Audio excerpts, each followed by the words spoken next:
അള്ളാഹുവിൻ്റെ ഭവനങ്ങളിൽപ്പെട്ട ഒരു ഭവനത്തിൽ ആളുകൾ ഒരുമിച്ച് കൂടുകയും വിശുദ്ധ ഖുർആൻ ഓതുകയോ ഖുർആനുമായി ബന്ധപ്പെട്ട കാര്യങ്ങൾ ചർച്ച ചെയ്ത് പഠിക്കുകയോ ചെയ്യാൻ വേണ്ടി, അഥവാ ഇൽമിൻ്റെതായ ഒരു മജ്‌ലിസിൽ ആളുകൾ ഒരുമിച്ച് കൂടിയാൽ 4 പുണ്യങ്ങൾ 4 നേട്ടങ്ങൾ അവർക്ക് ലഭിക്കുമെന്നാണ്. ഒന്ന്, നസലത് അലൈഹിമുസ് സക്കീന, സമാധാനം അവരിൽ അവതീർണമാകും. നമുക്കറിയാം, നമ്മിലുള്ള സമ്പന്നരാകട്ടെ ദരിദ്രരാകട്ടെ എല്ലാവരും ആഗ്രഹിക്കുന്ന ഒരു കാര്യമാണ് മനസ്സിൻ്റെ സ്വസ്ഥതയും സമാധാനവും എന്നുള്ളത്. ജീവിതത്തിലെ പലവിധ പ്രശ്നങ്ങളുമായിട്ട് ബന്ധപ്പെട്ട് അസ്വസ്ഥമായ മനസ്സിൻ്റെ ഉടമകളാണ് ബഹുഭൂരിഭാഗം ആളുകൾ. മനസ്സിൻ്റെ സമാധാനം ലഭിക്കാൻ ഇത്തരത്തിൽ ഒരുമിച്ച് കൂടൽ സഹായിക്കുമെന്നാണ് റസൂലുള്ളാഹി സ്വല്ലല്ലാഹു അലൈഹി വസല്ലം പഠിപ്പിച്ചിട്ടുള്ളത്. 2, വഗശിയത് അലൈഹിമുർ റഹ്മ, അള്ളാഹുവിൻ്റെ കാരുണ്യം അവരിൽ ചൊരിയപ്പെടുമെന്നാണ്. റബ്ബിൻ്റെ കാരുണ്യമില്ലാതെ 2 ലോകത്തും നമുക്ക് രക്ഷപ്പെടുക സാധ്യമല്ല. ദുനിയാവിലത് ആവശ്യമാണ്, പരലോകത്തും ആവശ്യമാണ്. നേരത്തെ ഇവിടെ വിശദീകരിച്ചു സ്വർഗത്തിൻ്റെ മഹത്വം. ഇബാദത്ത് കൊണ്ട് നേടാൻ സാധിക്കുന്നതല്ല സ്വർഗം എന്നാണ് റസൂലുള്ളാഹി സ്വല്ലല്ലാഹു അലൈഹി വസല്ലം പറഞ്ഞത്. പട്ടിണി കിടന്ന, ത്യാഗം സഹിച്ച, ഹിജ്റ നടത്തിയ, യുദ്ധം നയിച്ച മഹാനായ റസൂലുള്ളാഹി സ്വല്ലല്ലാഹു അലൈഹി വസല്ലം തൻ്റെ സഹാബത്തിൻ്റെ മുന്നിലിരുത്തിയിട്ടാണ് ഒരിക്കൽ അത് പറഞ്ഞത്. നിങ്ങളിൽ ഒരാളുടെയും ഇബാദത്ത് കൊണ്ട് സ്വർഗം നേടാൻ കഴിയില്ല. കാരണം സ്വർഗം അത്രയും വില പിടിച്ചതാണ്. മറ്റൊരിക്കൽ അവിടുന്ന് പറഞ്ഞത് മൗളിഉ സൗത്തിൻ ഫിൽ ജന്ന ഖൈറും മിനദ് ദുനിയ വമാ ഫിഹാ, ആ സ്വർഗത്തിൽ ഒരു ചമ്മട്ടി വെക്കാനുള്ള, ഒരു വടി വെക്കാനുള്ള സ്ഥലം കിട്ടുക എന്ന് പറയുന്നത് ഈ ദുനിയാവും അതിലുള്ളത് മുഴുവനും ലഭിക്കുന്നതിനേക്കാൾ മഹത്തരമാണ്. ആ സ്വർഗം നേടാൻ നമ്മുടെ ഇബാദത്ത് മതിയാകില്ല എന്ന് റസൂലുള്ള പറഞ്ഞപ്പോൾ സ്വഹാബത്ത് തിരിച്ചു ചോദിച്ചു, അങ്ങയുടെ കാര്യത്തിൽ അങ്ങനെയാണോ? അതെ, അവിടുന്ന് പറഞ്ഞു, എൻ്റെ ഇബാദത്ത് കൊണ്ടും നേടാൻ കഴിയില്ല. പിന്നെ നമ്മുടെ ഇബാദത്തുകൾക്കും പരിശ്രമങ്ങളുടെയും കൂടെ അള്ളാഹുവിൻ്റെ റഹ്മത്ത് കൂടി കിട്ടണം. അതുകൊണ്ടാണ് റഹീം അള്ളാഹുവിൻ്റെ ഇസ്മിൽപ്പെട്ടതാണ്. എന്താണ് അതിനർത്ഥം? പരലോകത്ത് മുഅ്മിനുകളോട് പ്രത്യേക കാരുണ്യം കാണിക്കുന്നവൻ. അള്ളാഹു അവൻ്റെ കരുണയുടെ 100% മാത്രമാണ് ഈ ലോകത്ത് നീക്കിവെച്ചത്. ശേഷിക്കുന്ന 99% ആഖിറത്തിലേക്ക് വേണ്ടി നീക്കിവെച്ചിരിക്കുകയാണ്. മുഅ്മിനിനോട് കരുണ കാണിക്കാൻ, സ്വർഗം നൽകാൻ വേണ്ടി. ആ കാരുണ്യം നമ്മിൽ അവതീർണമാകും ഇത്തരത്തിലുള്ള ദീനു പഠിക്കാനുള്ള മജ്‌ലിസിൽ ഒരുമിച്ച് കൂടിയാൽ എന്നാണ്. വശിയത് അലൈഹിമുർ റഹ്മ. 3, വഹഫത്തുഹുമുൽ മലായിക, അല്ലാഹുവിൻ്റെ മലക്കുകൾ അവരെ വലയം ചെയ്യും. അനുഗ്രഹീതമായൊരു സദസ്സാണ്. റബ്ബിൻ്റെ തൃപ്തി മാത്രം ആഗ്രഹിച്ചുകൊണ്ടുള്ള ഒരുമിച്ച് കൂടലാണ്. അതുകൊണ്ട് കാരുണ്യത്തിൻ്റെ മലക്കുകളുടെ സാന്നിധ്യം അവർക്കുണ്ടാകും. 4, വദക്കറഹുമുല്ലാഹു ഫീമൻ ഇൻദ, ആദം നബി അലൈഹിസ്സലാമിനെ സൃഷ്ടിച്ചപ്പോൾ മലക്കുകൾ അള്ളാഹുവിനോട് ചോദിച്ച ചോദ്യം, മനുഷ്യന്റെ സ്വഭാവത്തെക്കുറിച്ച് മനസ്സിലാക്കിയപ്പോൾ, നിനക്ക് ഇബാദത്ത് ചെയ്യാൻ ഞങ്ങൾ പോരെ എന്നാണ്. അതിന് അള്ളാഹ് പറഞ്ഞ മറുപടി, ഇന്നി അഅലമു മാ ലാ തഅലമൂൻ, നിങ്ങൾക്കറിയാത്തത് എനിക്കറിയാമെന്നാണ്. ആ മറുപടിക്കുള്ള വിശദീകരണം എന്നോണം, ഇതാ ഈ മനുഷ്യര് രക്തം ചിന്തുന്നവരല്ല, കുഴപ്പമുണ്ടാക്കുന്നവരല്ല, റബ്ബിന്റെ ഇഷ്ടത്തിന് വേണ്ടി ഒരുമിച്ച് കൂടുന്നവരാണവർ.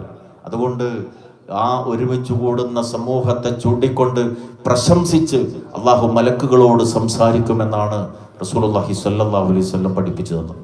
ഈ 4 പ്രതിഫലങ്ങളും നേടിയെടുക്കാൻ റബ്ബ് നമുക്ക് തൗഫീഖ് നൽകി അനുഗ്രഹിക്കുമാറാകട്ടെ. സഹോദരങ്ങളെ, വളരെ പ്രധാനപ്പെട്ട ചില കാര്യങ്ങളാണ് നേരത്തെ മുനവർ സ്വലാഹി ഇവിടെ സംസാരിച്ച് തുടങ്ങിയിട്ടുള്ളത്. നമ്മുടെ മരണം ഈ ലോകത്ത് ഒരു കുറവ് വരുത്തില്ല, നഷ്ടം നമുക്ക് മാത്രം. നമ്മുടെ ഖബർ, അവിടെ എല്ലാം നേരിടാനുള്ളത് നമ്മൾ മാത്രം. ജീവിതം എത്ര സത്യമാണോ മരണവും അത്ര സത്യമാണ്. അതുകൊണ്ട് ചില ചിന്തകൾ അനിവാര്യമാണ്.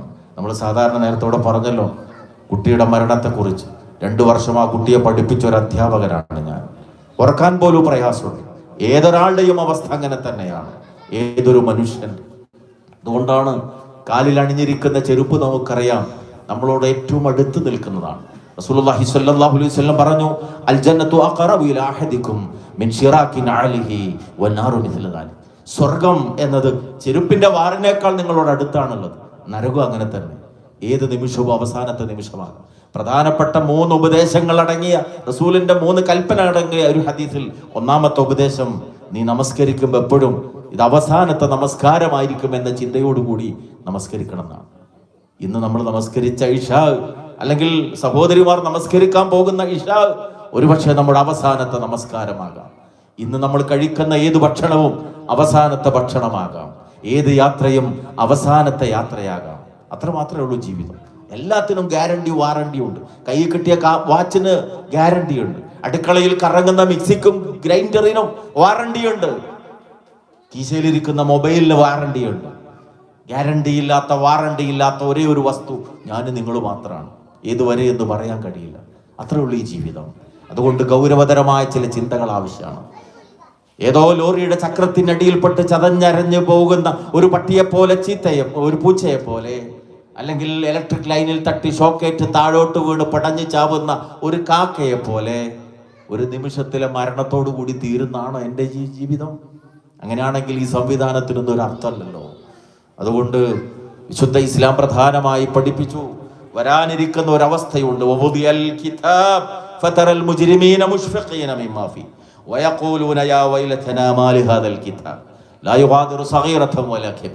സൂറത്തുൽ കഹ്ഫിൽ നമുക്ക് സുപരിചിതമായ ചെറുതും വലുതുമായ ഒന്നും വിട്ടുപോയിട്ടില്ലല്ലോ റബ്ബേ ഇതിൽ എന്ന് പറയപ്പെടുന്ന ഒരു ദിനം, കർമ്മങ്ങളുടെ രേഖ നമ്മുടെ കയ്യിൽ കിട്ടുന്ന ഒരു ദിനം, അത് തൊട്ടടുത്താണുള്ളത്. അതുകൊണ്ട് ജീവിതത്തെ സംബന്ധിച്ച് ഗൗരവപൂർവ്വം ചില കാര്യങ്ങൾ നമ്മൾ ആലോചിക്കണം. നന്ദി എന്നത്, ഗ്രാറ്റിറ്റ്യൂഡ് എന്നത് നമ്മുടെ ജീവിതത്തിൽ ഏറ്റവും പ്രധാനപ്പെട്ട ഒരു വാക്കാണ്.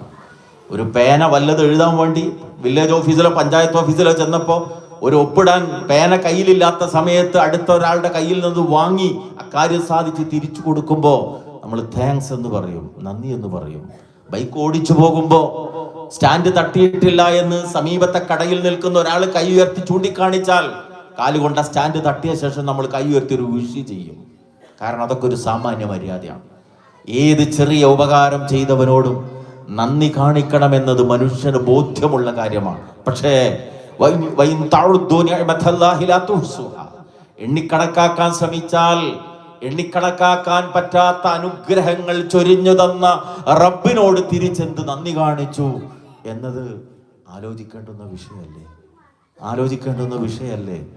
ബാപ്പ ഹോസ്പിറ്റലിൽ അഡ്മിറ്റായി, ശ്വസിക്കാൻ പ്രയാസമുണ്ട്, ഓക്സിജൻ കൊടുക്കണമെന്ന് പറഞ്ഞു. ഓക്സിജൻ സിലിണ്ടർ സംഘടിപ്പിച്ചു. ഒരാഴ്ച ICU കിടന്നു. ഡിസ്ചാർജ് ചെയ്ത് പോരുമ്പോ ആശുപത്രി അധികൃതർ തരുന്ന ബില്ല് 2.5 ലക്ഷം റുപ്യ കൃത്രിമ ശ്വാസോച്ഛ്വാസത്തിന്. പക്ഷെ ഇതേ വായു നയാ പൈസ ബില്ലടക്കാതെ ഞാനും നിങ്ങൾ ശ്വസിച്ചുകൊണ്ടിരിക്കുന്നുണ്ട്. ഒരു ബോട്ടിൽ വെള്ളം യാത്രക്കിടക്കിൽ വാങ്ങിയപ്പോ 20 രൂപ. ഇതേ വെള്ളം 500-ന്റെ 1000-ന്റെ ടാങ്കായി ദിവസം 2-3 തവണ നമ്മൾ അടിക്കുന്നുണ്ട്. ഓർക്കുന്നുണ്ടോ? ചിന്തിക്കുന്നുണ്ടോ? നമ്മൾ നന്ദി കാണിച്ചാൽ മതി വരാത്തത്ര അനുഗ്രഹങ്ങൾ റഹ്മാനായ റബ്ബ് നമുക്ക് തന്നിട്ടില്ലേ? ഒരു കിഡ്നി ഫെയിലറായി കഴിഞ്ഞാൽ ഞാൻ ഓർത്തു പോകുന്നു, 32 കൊല്ലം സൗദി അറേബ്യയിൽ ജോലി ചെയ്ത് നല്ല ബിസിനസ് ചെയ്ത് നല്ല കാശുണ്ടാക്കി നല്ല വീടുണ്ടാക്കി സമ്പാദ്യം ഉണ്ടാക്കിയ ഒരു ഉപ്പ അവസാനം കിഡ്നി ഫെയിലർ വന്ന് ആ പിതാവിന് വേണ്ടി മക്കളും കുടുംബവും ഒക്കെ ഉള്ളിടത്തോളം ചെലവഴിച്ച്, പക്ഷെ അവസാനം അദ്ദേഹം മരണപ്പെട്ട് മറമാടിയ ഖബർസ്ഥാനിന്ന് തിരിച്ചു നടക്കുമ്പോൾ പൊട്ടിക്കരഞ്ഞുകൊണ്ട് മൂത്ത മകൻ എന്റെ കൈ പിടിച്ചെന്നോട് പറഞ്ഞു, ബാപ്പാന്റെ 32 കൊല്ലത്തെ അധ്വാനം മുഴുവൻ ചെലവാക്കി ആ കിഡ്നി ഫെയിലർ ആയപ്പോ ചികിത്സക്ക് വേണ്ടി, പക്ഷെ ബാപ്പാനെ ഞങ്ങൾക്ക് തിരിച്ചു കിട്ടിയില്ല എന്ന് പറഞ്ഞാൽ അത് നൽകുന്ന പാഠം എന്താണ്? 32 വർഷക്കാലം ഗൾഫിൽ അധ്വാനിച്ചാലും നമ്മുടെ ഒരു കിഡ്നി രക്ഷപ്പെടുത്താനുള്ള തുക മതിയാവൂല.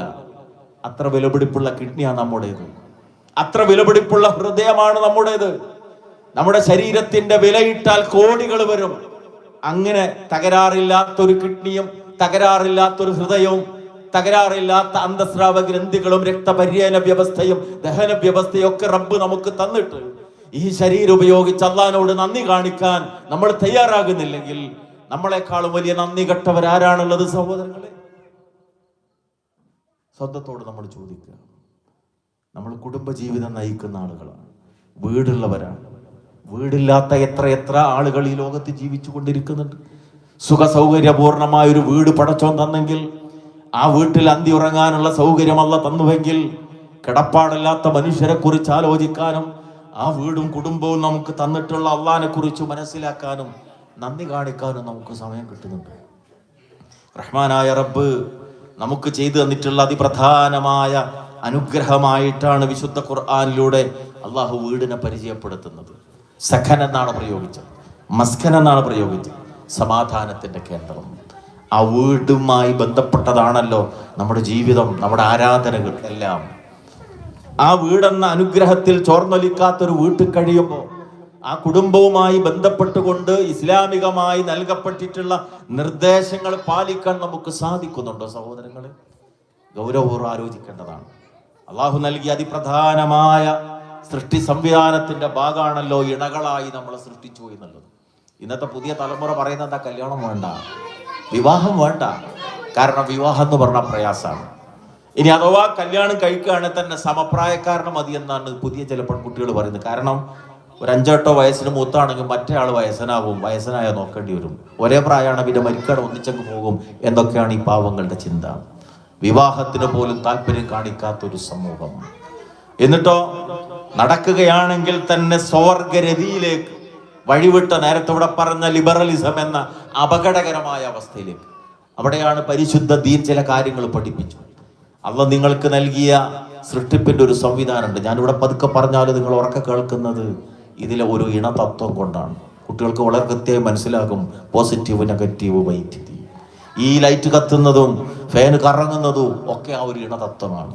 അങ്ങാടിയിൽ നിന്ന് കായ പഴങ്ങൾ വാങ്ങുന്നതൊക്കെ പൂവിൽ കേസരവും ജനി എന്ന ഇണകളുള്ളത് കൊണ്ട്.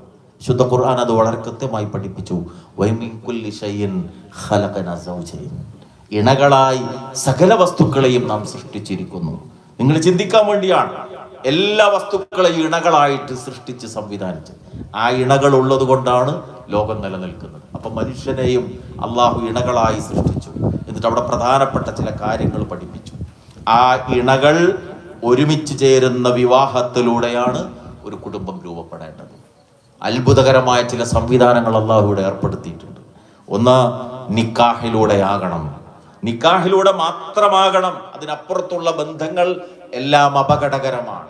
ആ നോട്ടവും ആ സംസാരവും ആ ഇടപെടലുകളും ഒക്കെ. പക്ഷെ ഇപ്പോഴത്തെ അവസ്ഥയോ ഞാൻ കൂടുതൽ തുറന്നു പറയേണ്ട ആവശ്യമില്ല. 6ാം ക്ലാസ്സിലെ പെൺകുട്ടിയും 8ാം ക്ലാസ്സിലെ ആൺകുട്ടിയും, 7ാം ക്ലാസ്സിലെ പെൺകുട്ടിയും 9ാം ക്ലാസ്സിലെ ആൺകുട്ടിയും കൊച്ചു ക്ലാസ്സുകളിൽ വെച്ച് ആരംഭിക്കുകയാണ്. അപകടകരമായ അവസ്ഥയിൽ മടിയിൽ തലവെച്ച് കിടക്കുന്ന ഇന്റർവെല്ലുകളിൽ മടിയിൽ തലവെച്ച് കിടക്കുന്ന അവസ്ഥ നേരിട്ട് കാണേണ്ടി വരുന്നു. ശാസിക്കുന്ന ടീച്ചറോടുള്ള മറുപടി എന്താ? നിങ്ങളെ മനസ്സിന്റെ കുഴപ്പങ്ങൾ 6ാം നൂറ്റാണ്ടിലായിട്ടാണ്, ഞങ്ങൾ ഫ്രണ്ട്സാണ്.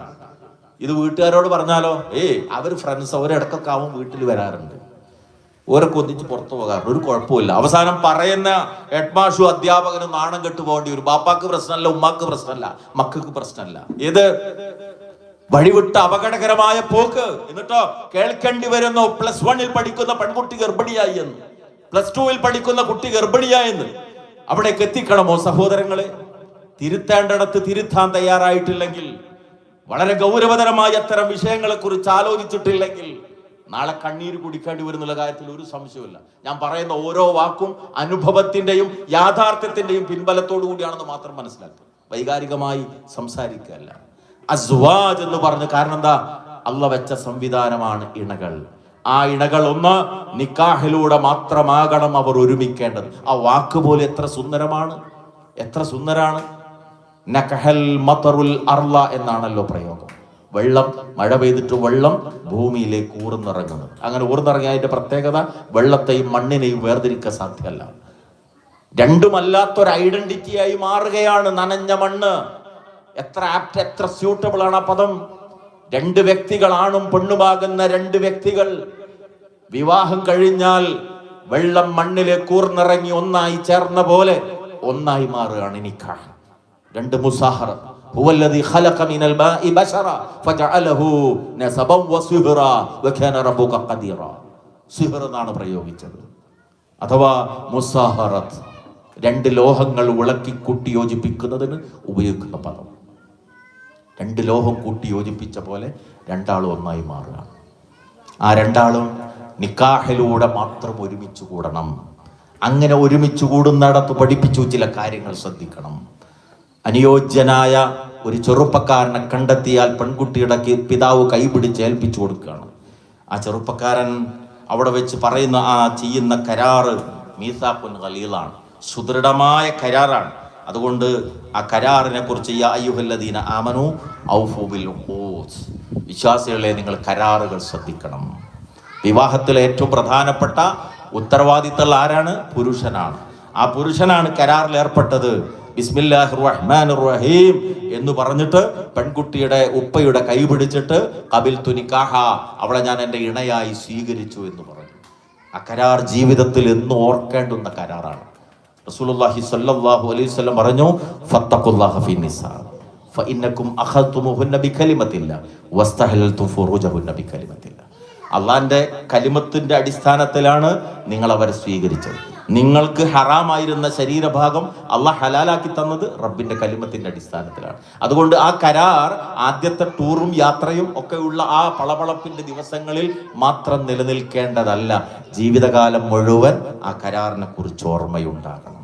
കുടുംബനാഥൻ, പുരുഷൻ, ആ പുരുഷൻ അവൻ്റെ ഉത്തരവാദിത്തങ്ങളിൽ ഏറ്റവും ഗൗരവത്തോടുകൂടി ഓരോന്നിനെ കുറിച്ച് ശ്രദ്ധയുണ്ടാകണം, മനസ്സുണ്ടാക്കണം. സഹോദര, നീ ആ കൈ കൊടുത്ത് സ്വീകരിച്ചിരിക്കുന്ന നിന്റെ ഇണ നിന്റെ അടിമയല്ല.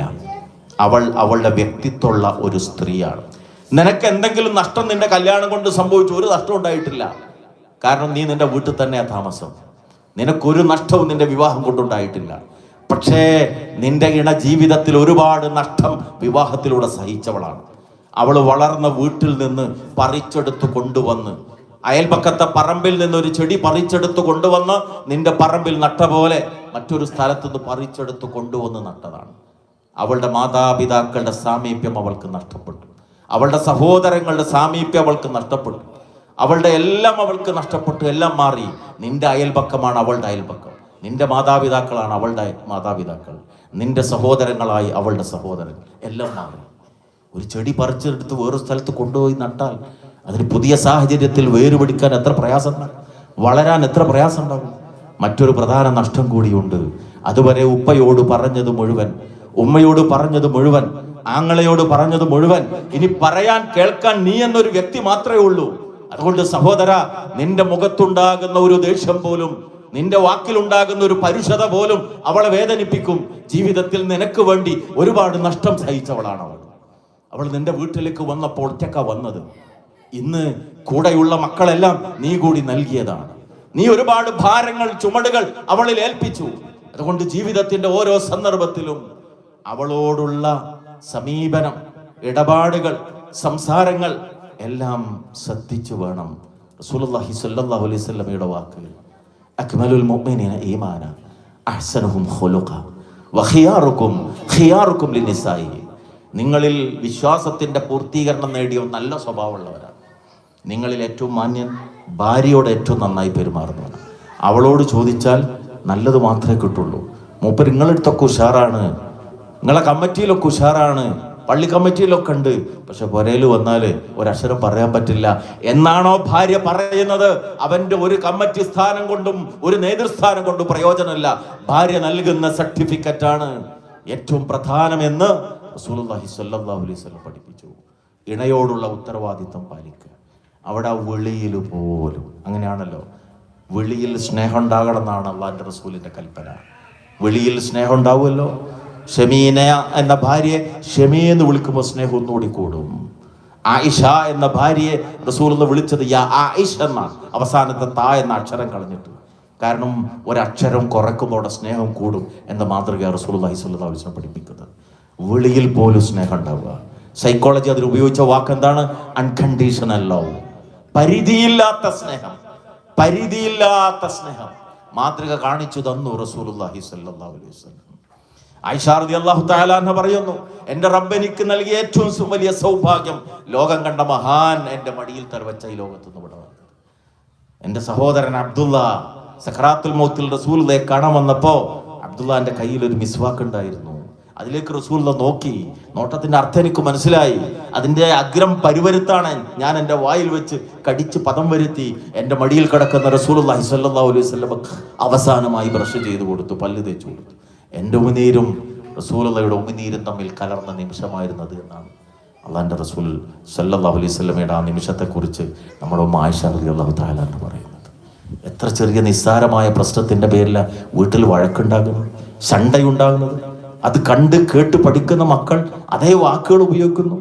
സ്കൂളിലെത്തിയാൽ, പുറത്തെത്തിയാൽ മറ്റുള്ളവരോട് അതേ വാക്കുകൾ പ്രയോഗിക്കുന്നു. എവിടുന്നാണ് കേട്ടത്? എവിടുന്നാ പരിശീലിച്ചത്? സ്വന്തം വീട്ടിൽ നിന്ന്. ആരിൽ നിന്ന്? ബാപ്പ ഉമ്മാനെ വിളിക്കുന്നത് കേട്ടിട്ട്. ശരിയാണോ സഹോദരങ്ങളെ? ശ്രദ്ധയും സൂക്ഷ്മതയും നമ്മുടെ ജീവിതത്തിൽ ആവശ്യമല്ലേ? സ്നേഹം ചാലിട്ടൊഴുകുന്ന ഒരു ഗൃഹാന്തരീക്ഷം, അവിടെ വളരുന്ന സന്താനങ്ങൾക്ക് മാത്രമേ മാനസികമായ പക്വത ഉണ്ടാവൂ. അതിൻ്റെ മാതൃകയാണ് റസൂലുള്ളാഹി സ്വല്ലല്ലാഹു അലൈഹി വസല്ലം ജീവിച്ച് കാണിച്ചു തന്നത്.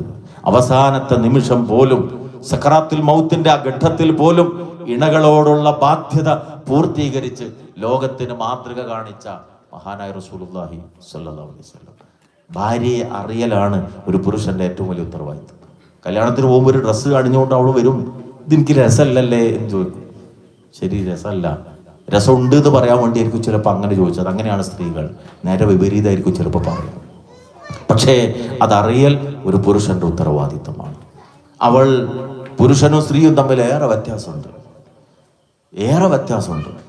വർഷങ്ങൾ കഴിഞ്ഞാലും ചിലപ്പോൾ പണ്ടെന്നോ പറഞ്ഞൊരു വാക്ക് ചിലപ്പോൾ സ്ത്രീ മറക്കില്ല, പുരുഷൻ എളുപ്പത്തിൽ മറന്നു പോകും. ഒരു തമാശ ഉണ്ടായതൊരു അച്ഛൻ, പള്ളിയിലച്ഛൻ പറഞ്ഞ് ഞാൻ ഓർത്തു പോകുന്നു. സ്കൂൾ വിട്ടു വന്നൊരു അധ്യാപകൻ ഭാര്യയോട് പറഞ്ഞു, പുതിയൊരു മലയാളം ടീച്ചർ വന്നിട്ടുണ്ട്, തക്കാളിപ്പഴം പോലെ ഉണ്ട്, പക്ഷേ കുഴപ്പമോ മൂക്കിന് താഴെ കുറച്ച് പൊടിമീശ ഉണ്ട് എന്നാണ്. വർഷങ്ങൾ കഴിഞ്ഞു ആ അധ്യാപകനായ ഭർത്താവ് ഒരു ദിവസം വീട്ടിലേക്ക് വരുമ്പോൾ അവിടെ മതിൽ കെട്ടാൻ വേണ്ടിയിട്ട് ഓളോ ബ്രിക്സ് ഇറക്കി വെച്ചിരുന്നു. മൂപ്പരത് കണ്ടില്ല. ഭാര്യയോട് പറഞ്ഞു, നിനക്കൊന്ന് വിളിച്ചു പറഞ്ഞുകൂടായിരുന്നു അവിടെ കല്ലിറക്കി വെച്ചിട്ടുണ്ടെന്നുള്ളത്. 30 കൊല്ലം കഴിഞ്ഞിട്ടാണ്. ഭാര്യ പറഞ്ഞു, മലയാളം ടീച്ചറുടെ പൊടിമീശ കണ്ട നിങ്ങൾക്ക് ഓളോ ബ്രിക്സ് എങ്ങനെ കാണാൻ കഴിയാതെ പോയി എന്നാണ്. അതാണ് സ്ത്രീ. ഓർമ്മ അവിടെ ഉണ്ടാകും, മറന്നുപോകില്ല ഒരിക്കലും. അങ്ങനെയാണ് സ്ത്രീ, ഒരിക്കലും മറക്കൂല. പുരുഷൻ പലപ്പോഴും മറന്നു പോകും. അതുകൊണ്ട് നോവിക്കുന്ന വാക്കുകൾ പറഞ്ഞാൽ അതൊരു നോവായി, പൊള്ളലായി പലപ്പോഴും അവിടെ ഉണ്ടാകും. വാക്കുകളിൽ സൂക്ഷ്മത പാലിക്കുക, ആദരവ് നൽകുക. ബഹുമാനം നൽകുമ്പോൾ മാത്രമേ അത് തിരിച്ചു കിട്ടുകയുള്ളൂ. അവളുടേതായ എല്ലാം അവകാശങ്ങളും ബാധ്യതകളും ഉത്തരവാദിത്തങ്ങളും വകവെച്ചു കൊടുക്കുകയും സ്നേഹപൂർണമായൊരു പെരുമാറ്റം ലഭിക്കുകയും ചെയ്താൽ തീർച്ചയായും മരണത്തിന് ശേഷവും ഭർത്താവിന് വേണ്ടി പ്രാർത്ഥിച്ചുകൊണ്ടേയിരിക്കുന്ന സ്നേഹസമ്പന്നയായ ഒരു ഭാര്യ നമുക്കുണ്ടായിത്തീരും. ജീവിതത്തിൻ്റെ ഏതേത് ഘട്ടങ്ങളിലും നമ്മൾ ഓർക്കുന്ന, ഇക്കണ്ടായപ്പോൾ അങ്ങനെയായിരുന്നു, കാക്കാൻ്റെ കാലത്ത് അങ്ങനെയായിരുന്നു, ഉപ്പാൻ്റെ കാലത്ത് അങ്ങനെയായിരുന്നു എന്ന് പറയുന്ന, നമസ്കാര ശേഷം ആ നമസ്കാര പായകളിലിരുന്ന് കണ്ണീരൊഴുക്കി ഭർത്താവിന് വേണ്ടി പ്രാർത്ഥിക്കുന്ന ഒരിണ. അതെപ്പോഴാണ് ഉണ്ടാവുക? ജീവിതകാലത്ത് അത്തരത്തിൽ നന്മ തൻ്റെ ഭാര്യയ്ക്ക് നൽകുമ്പോൾ മാത്രമാണ്. ഇനി തിരിച്ച് സഹോദരിമാരെ, വലിയ ഉത്തരവാദിത്തമുണ്ട്. ഈ ലോകത്തെ ഏറ്റവും വലിയ സമ്പാദ്യം ഏതാണ്? പുരുഷന്റെ സമ്പാദ്യം ബാങ്ക് ബാലൻസ് അല്ല, ഭൂസ്വത്തല്ല, ഏക്കറക്കണക്കിന് എസ്റ്റേറ്റുകളല്ല. അതൊക്കെ ഉണ്ടായിട്ടും ജീവിതത്തിൽ ഒരു സന്തോഷമില്ലാത്ത ഒരുപാട് ആളുകളെ കാണാം. അലാ ഉഖ്ബിറുക്കും ബിഖൈരി മാ യക്നിസുൽ മർഉ. ഒരു മനുഷ്യൻ സമ്പാദിച്ചു വെക്കുന്ന സമ്പത്തിൽ ഏറ്റവും ഉത്തമമായത് ഏത് എന്ന് ഞാൻ നിങ്ങൾക്ക് പറഞ്ഞു തരട്ടെ. അൽ മർഅത്തു സ്വാലിഹ, സൽവൃത്തയായ സ്ത്രീ. റസൂലുള്ളാഹി സ്വല്ലല്ലാഹു അലൈഹി വസല്ലമയുടെ വാക്കാണ്. സൽവൃത്തയായ സ്ത്രീ ഈ ലോകത്തെ ഏറ്റവും വലിയ സമ്പാദ്യമാണ്. സ്ത്രീയെ ആദരിച്ച മതമാണ് ഇസ്ലാം. ജീവനോടുകൂടി കുഴിച്ചു മൂടപ്പെട്ട ഒരു കാലഘട്ടത്തിൽ ആ സ്ത്രീക്ക് ജീവിക്കാനുള്ള സ്വാതന്ത്ര്യം നൽകിയ, ബാബുൻ നിസ എന്ന പേരിൽ പ്രത്യേക പ്രവേശന കവാടം പോലും പള്ളിയിൽ അനുവദിച്ചു നൽകി ആരാധന സ്വാതന്ത്ര്യം നൽകിയ, മാതാപിതാക്കളും അടുത്ത ബന്ധുക്കളും വിട്ടേച്ചു പോകുന്ന സമ്പത്തിൽ പുരുഷൻ അവകാശമുള്ള പോലെ സ്ത്രീക്ക് അവകാശമുണ്ട് എന്ന് പറഞ്ഞ് സ്വത്തവകാശം നൽകിയ പരിശുദ്ധ ഇസ്ലാം. എന്നിങ്ങനെ പറഞ്ഞുകൊണ്ട് വിശ്വാസികൾക്കുള്ള ഉദാഹരണമായി 2 സ്ത്രീകൾ എടുത്തുദ്ധരിച്ച പരിശുദ്ധ ഖുർആൻ. സ്ത്രീയെ ആദരിച്ചു, സ്ത്രീയെ ബഹുമാനിച്ചു. പക്ഷെ പറഞ്ഞു, നിങ്ങൾക്ക് ചില ഉത്തരവാദിത്തങ്ങളുണ്ട്. ഈ ലോകത്തെ ഏറ്റവും വലിയ സമ്പാദ്യം സ്ത്രീയാണ്. 3 കാര്യങ്ങളുണ്ടെങ്കിൽ, ഇതാ നളർത്തയിലെ ഹസറത്ത്, വൈദാമർത്തഹ അതാഅതക, വൈദാ ഗൈബത അൻഹാ ഹഫദതക. നോക്കിയാൽ കൺകുളിർമ നൽകുക, കൽപ്പിച്ചാൽ അനുസരിക്കുക. അതേപോലെ തന്നെ അസാന്നിധ്യത്തിൽ കാത്തു സൂക്ഷിക്കേണ്ടത് എന്തൊക്കെയുണ്ടോ അതൊക്കെ കാത്തു സൂക്ഷിക്കുക. പുരുഷൻ പലപ്പോഴും ജീവിതത്തിൽ കുറേ ബാധ്യതകളുടെ ചുമലുകൾ പേറി ക്ഷീണിച്ചായിരിക്കും വീട്ടിലേക്ക് കയറി വരിക. അവിടെ പുഞ്ചിരിച്ചുകൊണ്ട് ആ ഡോറ് തുറക്കുക, സ്നേഹപൂർവ്വം സ്വീകരിക്കുക. ഇനി ഭാര്യയും ജോലിക്ക് പോകുന്നതാണ്, അവളും ക്ഷീണിച്ചായിരിക്കും ഒരു പക്ഷേ വീട്ടിലേക്ക് വരിക. 2 പേരും സംഗമിക്കുന്ന നിമിഷങ്ങൾ സ്നേഹത്തിൻ്റെതാവുക, തലോടലിൻ്റെതാവുക, പുഞ്ചിരിയുടേതായി മാറുക. കൽപ്പിച്ചാൽ അനുസരിക്കുന്നവളാവുക. കുടുംബമാകുമ്പോൾ ഒരുമിച്ച് ആളുകൾ ഉണ്ടാകുമ്പോൾ അവിടെ ഒരു നേതാവ് വേണം. ആ നായകൻ ആരാകണം? അത് പുരുഷനാകണം. അർരിജാലു ഖവ്വാമൂന അലന്നിസാ ബിമാ ഫളലല്ലാഹു ബഅദഹും അലാ ബഅദ് വബിമാ അൻഫഖു മിൻ അംവാലിഹിം. രണ്ട് കാരണത്താലാണ് പുരുഷൻ കുടുംബത്തിൻ്റെ വീടിൻ്റെ ഭരണാധികാരിയാണ് എന്നുള്ള പറയുന്നത്. ഒന്ന്, ചില ശ്രേഷ്ഠതകൾ നൽകിയിട്ടുണ്ട്. ശാരീരികമായി മാനസികമായി കാര്യങ്ങൾ ഏറ്റെടുത്ത് നടത്തുന്നിടത്തൊക്കെ ഒരു നായകത്വം ആ പുരുഷന് വകവെച്ച് നൽകി. അത് പക്ഷെ തൻ്റെ ഇണയെ അടിച്ചൊതുക്കാനുള്ളതല്ല, സൗകര്യത്തിന് വേണ്ടിയുള്ളതാണ്. രണ്ട്, സമ്പത്തിൻ്റെ ചിലവഴിക്കൽ, കുടുംബത്തിൻ്റെ ബജറ്റ്, അതിൻ്റെ വരുമാനം കണ്ടെത്തലും ചിലവഴിക്കേണ്ടുന്ന രീതിയുമൊക്കെ സാമ്പത്തികമായ ബാധ്യതയും അതും പുരുഷനാണ്. കൂടെ നിന്ന് ഈ കാര്യങ്ങൾ മുന്നോട്ട് കൊണ്ടുപോകേണ്ടതാണ് സ്ത്രീ. പക്ഷേ ആ സ്ത്രീ വീടിൻ്റെ വിളക്കാണ്, ഒരു കുടുംബത്തിൻ്റെ വിളക്കാണ്. ഒരു പെൺകുട്ടി വീട്ടിലേക്ക് കയറി വരുമ്പോൾ അതൊരു പുതിയ നന്മയുടെ മാറ്റത്തിൻ്റെ കാരണമാകണം. അതിന് സഹോദരി ശ്രദ്ധിക്കേണ്ടുന്ന കുറേ കാര്യമുണ്ട്. ഒന്ന്, നിന്നെ വിവാഹം ചെയ്തിരിക്കുന്ന നിന്റെ ഭർത്താവ്, ഒന്നിച്ച് മുന്നോട്ട് നീങ്ങേണ്ടുന്ന രണ്ടാളും ഒന്നിച്ച് തുഴയേണ്ടതാണ് ഈ ജീവിത നൗകയെ. അവിടെ പല കാര്യങ്ങളിലും വിട്ടുവീഴ്ച ആവശ്യമാണ്. പല കാര്യങ്ങളിലും രണ്ടുപേരും വിട്ടുവീഴ്ചകൾ കാണിക്കൽ ആവശ്യമാണ്. പലപ്പോഴും കൗൺസിലിംഗ് എന്ന് പറഞ്ഞുകൊണ്ട് അടിപിടി കൂടുന്ന ഭാര്യയും ഭർത്താക്കളും മുന്നിലെത്തി അവരുടെ വിഷയം ചർച്ച ചെയ്ത് കഴിഞ്ഞാൽ അവസാനം അവരോട് പറയേണ്ടി വരാറുണ്ട്, നിങ്ങളുടെ പ്രശ്നം എന്ന് പറയുന്നത് ഉള്ളി തൊലിച്ച പോലെയാണ്, ഒന്ന് നോക്കി ഒന്നും ഉണ്ടാവില്ല. കൊച്ചു കുട്ടികൾ പറയുന്ന പോലെ പിച്ചിന്ന് ഉള്ളി എന്നൊക്കെ പറയുന്ന നഴ്സറി ക്ലാസ്സിലെ കുട്ടികൾ മുന്നോട്ട് വെക്കുന്ന പോലെയുള്ള ചെറിയ പ്രശ്നം ഉണ്ടാവുള്ളൂ. അത് പിന്നെ അവളെ വീട്ടിൽ കൊണ്ടുപോയി പാർപ്പിക്കലും പിന്നെ രണ്ടുപേരുടെയും വീട്ടുകാർ പരസ്പര ശത്രുക്കളായി മാറലും അവസാനം അത് ത്വലാക്കിലും കലാശിച്ചു പോവുകയാണ്. മക്കൾ അനാഥരായി മാറുകയും ചെയ്യുന്നു. എത്രയെത്ര കുടുംബങ്ങളിലാണ് അങ്ങനെ സംഭവിക്കുന്നത്. നിസ്സാരമായ പ്രശ്നങ്ങൾ. സ്നേഹിക്കുന്ന മനസ്സുണ്ടെങ്കിൽ ഏത് പ്രശ്നത്തെയും പരിഹരിക്കാൻ സാധിക്കും. അതുകൊണ്ട് പുരുഷൻ ശ്രദ്ധിക്കുന്നതോടൊപ്പം സ്ത്രീയും കുടുംബജീവിതത്തിൽ ശ്രദ്ധിക്കേണ്ടുന്ന കുറേ കാര്യങ്ങളുണ്ട്. അതിലേറ്റവും പ്രധാനം ഭർത്താവിന് ആദരവ് നൽകുക എന്നതാണ്, അംഗീകാരം നൽകുക എന്നതാണ്. കുടുംബനാഥൻ എന്നുള്ള നിലക്കുള്ള ആ സ്ഥാനം അംഗീകരിച്ചു കൊടുക്കുകയും കൽപ്പനകളെ അനുസരിക്കുകയും ചെയ്യുക എന്നതാണ്. റസൂലുള്ളാഹി സ്വല്ലല്ലാഹു അലൈഹി വസല്ലം പറഞ്ഞു, അയ്യുമാ ഇംറഅത്തിൻ മാതത് വസൗജുഹാ അൻഹാ റാദിൻ ദഖലത്തിൽ ജന്ന. ഏതൊരു സ്ത്രീയാണ് ഭർത്താവിന് നല്ലത് മാത്രം പറയാനുള്ള ഒരു അവസ്ഥയിൽ മരിച്ചു പോകുന്നത്, ആ സ്ത്രീ സ്വർഗത്തിലാണ്. നമ്മുടെ ഉമ്മ ഖദീജ റളിയല്ലാഹു തആല ഓർക്കുമ്പോൾ നമുക്ക് കരച്ചിൽ വരും. ഇന്ന് നമുക്കറിയാം, സൗർ ഗുഹയുള്ള ആ മല, അതിൻ്റെ മുകളിലേക്ക് കയറി പോകാൻ ചെറിയ ആരോഗ്യമൊന്നും പോരാ, മുട്ട് വേദനിക്കും. അത്ര ഉയരമുള്ള ആ മലയുടെ മുകളിലേക്ക് റസൂലുള്ളാഹി സ്വല്ലല്ലാഹു അലൈഹി വസല്ലമക്ക് വേണ്ടി ഭക്ഷണവുമായി പോകുന്നത് 50 വയസ്സ് കഴിഞ്ഞിട്ടുള്ള ഖദീജ റളിയല്ലാഹു തആല. ആ ഹിറ ഗുഹയിലേക്ക് കയറിപ്പോയ ഖദീജ റളിയല്ലാഹു തആല ഹിറ ഗുഹയിൽ വെച്ചുകൊണ്ട് ഇഖ്റയിന്റെ സന്ദേശം കേട്ട് ഭയപ്പെട്ട് പനി പിടിച്ച് വീട്ടിലേക്ക് ഓടി വന്ന റസൂലിനെ ആശ്വസിപ്പിച്ച് പുതപ്പിട്ട് മൂടിക്കൊടുത്തിട്ട് സ്നേഹത്തിന്റെ വാക്കുകൾ പറയുന്നു, അങ്ങയുടെ റബ്ബ് ഒരിക്കലും അങ്ങയെ കൈവിടില്ല, അങ്ങ് കുടുംബ ബന്ധം ചേർക്കുന്നവനാണ്, അങ്ങ് അഗതികൾക്ക് ആശ്രയമായി പ്രവർത്തിക്കുന്നുണ്ട്. നോക്കൂ, തൻ്റെ ഭർത്താവിൻ്റെ മാനസികാവസ്ഥയും ആ ഘട്ടത്തിലെ പ്രതിസന്ധിയും തിരിച്ചറിഞ്ഞ് ഖദീജ റളിയല്ലാഹു തആല അൻഹ നൽകിയ തണല്, സ്നേഹവാക്കുകൾ.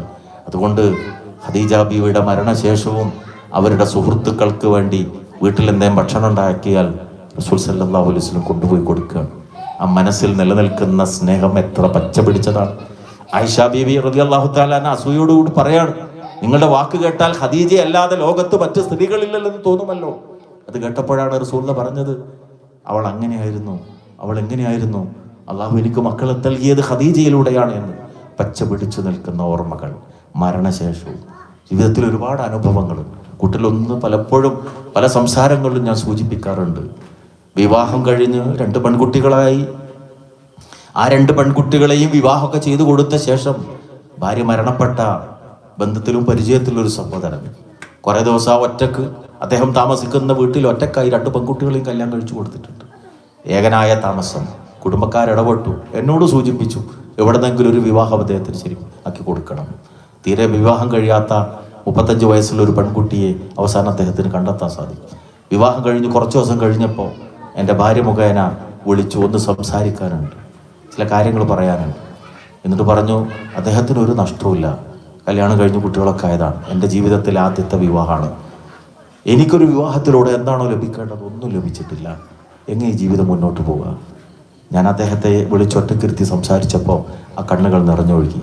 എന്നിട്ട് പറഞ്ഞു, റഷീദ് എന്ത് ചെയ്യും, എൻ്റെ ഡൈനിങ് ടേബിളിലും എൻ്റെ അടുക്കളയിലും മരിച്ചുപോയ എൻ്റെ ആ ഭാര്യ ഉണ്ടല്ലോ, അവളല്ലാത്ത ഒരാളെ പകരം വെക്കാൻ എനിക്ക് കഴിയുന്നില്ല, അതാണ് പ്രശ്നം.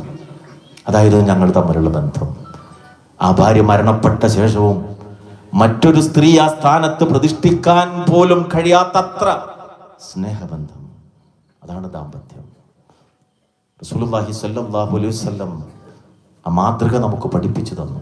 വിശുദ്ധ ഖുർആൻ സുന്ദരമായ പദത്തിലൂടെ അത് നമുക്ക് ബോധ്യപ്പെടുത്തി തന്നു. വമിൻ ആയാതിഹി അൻ ഖലഖ ലക്കും മിൻ അൻഫുസികും അസ്വാജൻ ലിതസ്കുനു ഇലൈഹാ വജഅല ബൈനകും മവദ്ദതൻ വറഹ്മ. മവദ്ദതൻ വറഹ്മ, രണ്ട് വികാരം. ഒന്ന് മവദ്ദത്ത്, പ്രേമം, സ്നേഹം, പരിധിയില്ലാത്ത സ്നേഹം. രണ്ട് റഹ്മത്ത്, കാരുണ്യം. അത് വളരെ പ്രധാനമാണ്. കാരുണ്യമില്ലാതെ പോകുന്നതാണ് പലപ്പോഴും നിസ്സാര പ്രശ്നത്തിൻ്റെ പേരിൽ കുടുംബ വഴക്കുകൾ ഉണ്ടാകാൻ കാരണം.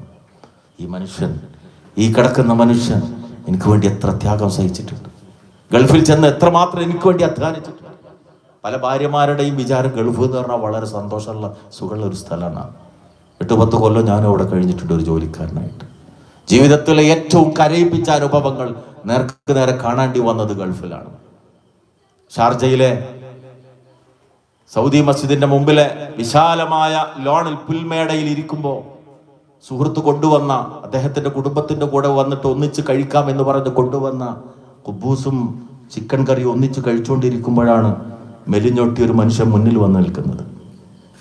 ഞങ്ങളുടെ കയ്യിലുള്ള ഭക്ഷണത്തിലേക്ക് നോക്കിയിട്ട് പറഞ്ഞു, എന്തെങ്കിലും തരൂ, 4 ദിവസമായി കഴിച്ചിട്ട്. 4 ദിവസം ജോലിയില്ല, നാട്ടു പോകാൻ കഴിയുന്നില്ല, 4 ദിവസമായി ഭക്ഷണം കഴിച്ചിട്ട്. ഞങ്ങൾ ഭക്ഷണം കഴിച്ച അവസാനമായിരുന്നു. പാക്കറ്റിൽ ഒരു കുബൂസ് മാത്രം ബാക്കിയുള്ളത്. അത് അയാളുടെ കയ്യിലേക്ക് നീട്ടി അവശേഷിക്കുന്ന ആ ചിക്കൻ കറി അയാളുടെ കയ്യിലേക്ക് കൊടുത്തപ്പോ ആ കുബൂസ് നെഞ്ചിനോട് ചേർത്ത് വെച്ച് ആകാശത്തേക്ക് കണ്ണുയർത്തി ആ മനുഷ്യൻ കരഞ്ഞ നിമിഷം ഞാൻ ഇപ്പോഴും ഓർത്തു പോകുന്നുണ്ട്. പട്ടിണിയുടെ വേദന, പട്ടിണിയുടെ വേദന. സ്വന്തം കീഴിൽ 20ഓളം ജോലിക്കാരുള്ള ഇലക്ട്രിക് കമ്പനി നടത്തിയ ഒരു മനുഷ്യൻ, ഒരു ഈജിപ്ഷ്യൻ അയാളെ പറ്റിച്ച് 6 ലക്ഷം ദിർഹമിന് പറ്റിച്ച് അവസാനം ചെക്ക് പോലും ബ്രൗൺസ് ആകുന്ന അവസ്ഥ വന്ന് ജയിലിലായി. അതേ ഷാർജ പള്ളിയിൽ നിന്ന് ഇറങ്ങിയപ്പോൾ ഒരു ദിവസം ആ വാതിലിന്റെ പുറത്ത് ചൂടാൻ വേണ്ടി ആളുകൾക്ക് ഇരുന്ന് ചൂടാനുള്ള ഒരു ബെഞ്ചുണ്ട്. ആ പള്ളിയുടെ വാതിലിനരിക്കൽ ഒരു മേശയുണ്ട്. പല അറബികളും ഈത്തപ്പഴത്തിന്റെ പാക്കറ്റ് അവിടെ വെച്ച് പോകും, ഏതെങ്കിലും സാധുക്കൾ തിന്നോട്ടെ എന്ന് കരുതി. ആ മനുഷ്യൻ എന്നോട് പറഞ്ഞു, ജയില് കഴിഞ്ഞിട്ട് അവസാനം പുറത്തിറങ്ങി 3 മാസം നാട്ടുപോകാൻ വിസ പുതുക്കാൻ കാശില്ല, പുറത്തിറങ്ങിയ പോലീസ് പിടിക്കും. ഞാൻ ആളുകൾ ഷൂടാൻ വേണ്ടി ഉപയോഗിക്കുന്ന ഈ ബെഞ്ചിൽ 3 മാസം കിടന്നുറങ്ങിയിട്ടുണ്ട്. ഈ മേശമേലെ അറബികൾ വെച്ചു പോകുന്ന ഈത്തപ്പഴാണ് ആ 3 മാസം എന്റെ ഭക്ഷണം. ഈ പള്ളിയുടെ താഴെയുള്ള ബാത്റൂമാണ് അലക്കാനും കുളിക്കാനും ഉപയോഗിച്ച്. അങ്ങനെ 3 മാസം ഞാൻ കഴിഞ്ഞത്. ഇന്നും എനിക്ക് ഉറപ്പുണ്ട്, എനിക്ക് പരിചയമുണ്ട് ആ കുടുംബം, അദ്ദേഹത്തിന്റെ കുടുംബത്തിന് അറിയില്ല അവസ്ഥ. ഇതാണ് സഹോദരിമാരെ ഗൾഫിൽ കഴിയുന്ന പല ഭർത്താക്കന്മാരുടെ അവസ്ഥ. അതുകൊണ്ട് രോഗിയായി കിടക്കുമ്പോൾ എനിക്ക് വേണ്ടി പട്ടിണി കിടന്ന ത്യാഗം സഹിച്ച മനുഷ്യനാണ് ഈ കിടക്കുന്നത് എന്ന് ചിന്തിക്കുമ്പോഴാണ് സ്നേഹം വളരുക. തിരിച്ചും ഇവൾ എൻ്റെ മണിയറെ സന്തോഷകരമാക്കി തീർത്തവളാണ്. ഇന്ന് എനിക്ക് അഭിമാനമായ എൻ്റെ മക്കൾക്ക് വേണ്ടി രാവും പകലും കഷ്ടപ്പെട്ടവളാണ്. അതുകൊണ്ട് അവളെ സ്നേഹിക്കേണ്ടത്, അവൾക്ക് രോഗം വന്നാൽ പരിചരിക്കേണ്ടത്, ജീവിതത്തിൽ എല്ലാം എനിക്ക് വേണ്ടി ഇട്ടെറിഞ്ഞ് എൻ്റെ കൂടെ പോന്ന അവൾക്ക് വേണ്ടി ത്യാഗം സഹിക്കേണ്ടത് ഞാനാണ്. വജഅല ബൈനകും മവദ്ദതൻ വറഹ്മ. വറഹ്മ, അകാരുണ്യം, അത് വളരെ പ്രധാനമാണ്. അതുണ്ടാകുമ്പോഴേ വീട് സുന്ദരമാകുള്ളൂ. അതിന് പ്രായത്തിന്റെ വ്യത്യാസമല്ല. എത്ര ദാമ്പത്യ ജീവിതത്തിന്റെ കാലം മുന്നോട്ട് നീങ്ങി എത്ര വാർദ്ധക്യത്തിലെത്തുമ്പോഴും ഈ മവദ്ദത്തും റഹ്മത്തും ആകണം. മുസ്ലിം കുടുംബങ്ങളിലെ ഭാര്യ ഭർത്താക്കളെ പരസ്പരം കൂട്ടിയിണക്കേണ്ടത് എന്നതാണ് പരിശുദ്ധ ഇസ്ലാം പഠിപ്പിക്കുന്നത്. ശേഷം സ്വർഗത്തിലും അങ്ങനെ കഴിയാനുള്ള ഭാഗ്യം. ഞാൻ പല ക്ലാസ്സുകളിലും പറയാറുണ്ട്. അജ്മാനില് ഒരു കുടുംബ ക്ലാസ് കഴിഞ്ഞ് ഇറങ്ങിയപ്പോൾ 35 വയസ്സുള്ള ഒരു സ്ത്രീ, അവളുടെ 2 അനാഥ മക്കൾ ഞാൻ നടത്തുന്ന സ്ഥാപനത്തിൽ പഠിച്ചുകൊണ്ടിരുന്നതാണ്. എനിക്കറിയാം, ആ കുടുംബത്തെ അടുത്തറിയാം. ക്ലാസ് കഴിഞ്ഞപ്പോൾ എനിക്കൊരു മെസ്സേജ്, സാർ ഒരു സംശയം ചോദിക്കാൻ വേണ്ടിയാണ്. കിഡ്നി തകർന്നാണ് എൻ്റെ ഭർത്താവ് മരിച്ചത്. 8-10 കൊല്ലം ഞാൻ എൻ്റെ കഴിവിൻ്റെ പരമാവധി അദ്ദേഹത്തെ ശുശ്രൂഷിച്ചിട്ടുണ്ട്. എല്ലാ പ്രയാസവും ഞാൻ സഹിച്ചിട്ടുണ്ട്. എനിക്കൊരൊറ്റ പ്രാർത്ഥന മാത്രമേ ഉള്ളൂ, മരിച്ചുപോയ എൻ്റെ ഇക്കാൻ്റെ കൂടെ സ്വർഗത്തിലെത്താൻ. പക്ഷെ എനിക്കുള്ളൊരു സംശയം, ഇക്ക മരിച്ചപ്പം മയ്യത്ത് നിസ്കാരം നടന്നപ്പോൾ ആളുകൾ പ്രാർത്ഥിച്ചല്ലോ, വസൗജൻ ഖൈറൻ മിൻ സൗജി, അദ്ദേഹത്തിൻ്റെ ഇണയേക്കാൾ നല്ല ഒരു ഇണയെ പകരം നൽകണമേ എന്ന ആ ദുആ അല്ലാഹ് സ്വീകരിച്ചാൽ സ്വർഗത്തിൽ എൻ്റെ ഇക്കാൻ എനിക്ക് നഷ്ടപ്പെട്ടു പോകുമോ? അതായിരുന്നു ആ ചോദ്യം. സഹോദരി, ഈ ചോദ്യം എവിടുന്ന് വരുന്നതാണ്? ദാമ്പത്യ ജീവിതത്തിലെ അതുല്യമായ സ്നേഹവായ്പിൽ നിന്ന് ഉയരുന്ന ചോദ്യമാണ്. അതാകണം കുടുംബജീവിതം. കാരണം മരിച്ചതിന് ശേഷം ഇക്ക അങ്ങനെയായിരുന്നു, അവൾ അങ്ങനെയായിരുന്നു എന്ന നന്മ നമ്മൾ പറഞ്ഞുകൊണ്ട് കാര്യമില്ല. ജീവിച്ചിരിക്കുന്ന കാലത്ത് പരസ്പരം മനസ്സ് നെരിപ്പോടാകത്തക്ക വിധത്തിൽ വിഷമിപ്പിച്ചിട്ട്, കുത്തുവാക്കുകൾ പറഞ്ഞിട്ട്, ശണ്ടയും വഴക്കും നടത്തിയിട്ട് മരണത്തിന് ശേഷം നമ്മൾ നന്മ പറഞ്ഞുകൊണ്ട് യാതൊരു പ്രയോജനം ഉണ്ടാവില്ല. അതുകൊണ്ട് പരിധിയില്ലാത്ത സ്നേഹം, റസൂലുള്ളാഹി സ്വല്ലല്ലാഹു അലൈഹി വസല്ലം കാണിച്ചു തന്ന പരിധിയില്ലാത്ത സ്നേഹം, അത് രാത്രി 10 മണിക്ക് ശേഷം മാത്രം തുടങ്ങേണ്ടതല്ല. അള്ളാഹിന്റെ റസൂൽ സ്വല്ലല്ലാഹു അലൈഹി വസല്ലം പഠിപ്പിച്ചു, തഹജ്ജുദിന് വിളിച്ചുണർത്തുമ്പോൾ ഭർത്താവ് എഴുന്നേൽക്കുന്നു, ഭാര്യ എഴുന്നേൽക്കുന്നില്ലെന്ന് കാണുമ്പോൾ അവളുടെ മുഖത്ത് വെള്ളം തളിച്ച് അവൾ വിളിച്ചുണർത്തുന്നു. ഭാര്യ എഴുന്നേൽക്കുന്നു, ഭർത്താവ് എഴുന്നേൽക്കുന്നില്ലെന്ന് കണ്ടപ്പോ മുഖത്ത് വെള്ളം തളിച്ച് അവൾ ഭർത്താവിനെ എഴുന്നേൽപ്പിക്കുന്നു. ആ ദമ്പതികളെ കുറിച്ച് റബ്ബ് തൃപ്തിപ്പെട്ടിരിക്കുന്നു. അവിടെ തുടങ്ങണ സ്നേഹം. അത് പിന്നീട് കണ്ണുകളിലൂടെ, തലോടലുകളിലൂടെ, ഹസ്തദാനങ്ങളിലൂടെ, പുഞ്ചിരിയിലൂടെ, ആശ്വസിപ്പിക്കലിലൂടെ അങ്ങനെ പൂത്തുലഞ്ഞ് വളർന്നു നിൽക്കണം. അത് കണ്ട് മക്കൾ വളരുക എന്നതാണ് ദാമ്പത്യ ജീവിതത്തിന്റെ മഹിതമായ മാതൃക. പരസ്പരം നന്മക്ക് വേണ്ടിയുള്ള ഉപദേശം. തീന്മേശയിൽ ഒന്നിച്ചിരിക്കുമ്പോൾ QHLS ക്ലാസ്സിൽ നമ്മൾ അങ്ങനെ കേട്ടിരുന്നില്ലേ? ഇങ്ങനെ പറയാൻ പാടില്ലല്ലോ, ഇങ്ങനെ തിന്നാൻ പാടില്ലല്ലോ, ഇങ്ങനെ കുടിക്കാൻ പാടില്ലല്ലോ. അധ്യാപനത്തിന്റെ, സംസ്കരണത്തിന്റെ കേന്ദ്രമായി തീന്മേശയും അടുക്കളയും മാറണമെങ്കിൽ കുടുംബം ഒന്നിച്ച് ദീനു പഠിക്കുന്ന സംവിധാനം ഉണ്ടായിത്തീരണം. ആ അനുഗ്രഹീതമായ ദാമ്പത്യ വല്ലരിയിൽ വിരിയുന്ന കുസുമമാണ് സന്തതികൾ എന്ന് പറയുന്നത്. ആ ദാമ്പത്യ ജീവിതം മുന്നോട്ട് പോകുമ്പോൾ കൂടെ നമ്മൾ ശ്രദ്ധിക്കേണ്ടുന്ന ഗൗരവതരമായ മറ്റു ചില ഘടകങ്ങൾ കൂടിയുണ്ട്. നമ്മളാക്കുന്നതിന് വേണ്ടി ത്യാഗവും പ്രയാസവും സഹിച്ച മാതാപിതാക്കൾ ഭാരമായി കൊണ്ടിരിക്കുന്ന ഒരു സമൂഹത്തിലാണ് നമ്മൾ ഇന്ന് ജീവിക്കുന്നത്. നമുക്ക് ഓരോരുത്തർക്കൊണ്ട് നിരവധി അനുഭവങ്ങൾ അതിൽ പറയാൻ.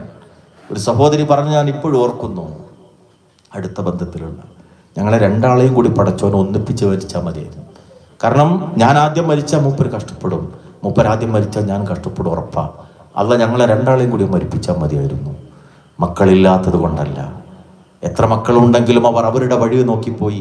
തുടക്കം ഒടുക്കും ഒരേപോലെ എന്നതാണ് ഇന്ന് പല കുടുംബങ്ങളിലെ അവസ്ഥ. തുടക്കം 2 പേരായിരുന്നു, ഒടുക്കും അങ്ങനെ അവർ 2 പേർ. ജീവിതത്തിന്റെ സായാഹ്നത്തിൽ വീടിന്റെ കൊലായിൽ പൂമുഖത്ത് പരസ്പരം അങ്ങോട്ടും ഇങ്ങോട്ടും മുഖത്ത് നോക്കിയിരിക്കുന്ന ദുഃഖകരമായ കണ്ണീരൊഴുക്കി കഴിയുന്ന വാർദ്ധക്യം. മക്കൾ തമ്മിൽ അങ്ങോട്ടും ഇങ്ങോട്ടും കുറ്റപ്പെടുത്തും. ഒരു മാസം എൻ്റെ അടുത്ത് നിന്നില്ലേ, ഇനി ഒരു മാസം അവൻ്റെ അടുത്ത് നിന്നൂടെ, ഇത്രയും കാലം ഞാൻ നോക്കിയില്ലേ, ഇനി കുറച്ച് അവന് നോക്കിക്കൂടെ എന്നിങ്ങനെ ഈ വൃദ്ധരായ മാതാപിതാക്കളെ കൊണ്ട് തട്ടിക്കളിക്കുന്ന അവസ്ഥ. സഹോദരങ്ങളെ, ജീവിതത്തിൽ തീർത്താൽ തീരാത്ത ബാധ്യത ഒന്ന് റബ്ബിനോടാണ്. ഞാൻ നേരത്തെ പറഞ്ഞു, എണ്ണിത്തിട്ടപ്പെടുത്താൻ കഴിയാത്ത സുഖങ്ങളും സൗകര്യങ്ങളും അനുഗ്രഹങ്ങളും നമുക്ക് നൽകി. രണ്ടാമത്തെ ബാധ്യത, നമുക്ക് വേണ്ടി കഷ്ടപ്പെട്ട, പട്ടിണി കിടന്ന, ത്യാഗം സഹിച്ച, യുദ്ധം നയിച്ച, ഹിജ്റ നടത്തിയ റസൂലുള്ളാഹി സ്വല്ലല്ലാഹു അലൈഹി വസല്ലം. അവിടുത്തെ പേര് കേൾക്കുമ്പോൾ സ്വലാത്ത് ചൊല്ലാൻ, ആ റസൂലിന്റെ കൂടെ ജന്നാത്തുൽ ഫിർദൗസിൽ ഒരുമിച്ച് കൂടണമെന്ന ആഗ്രഹം.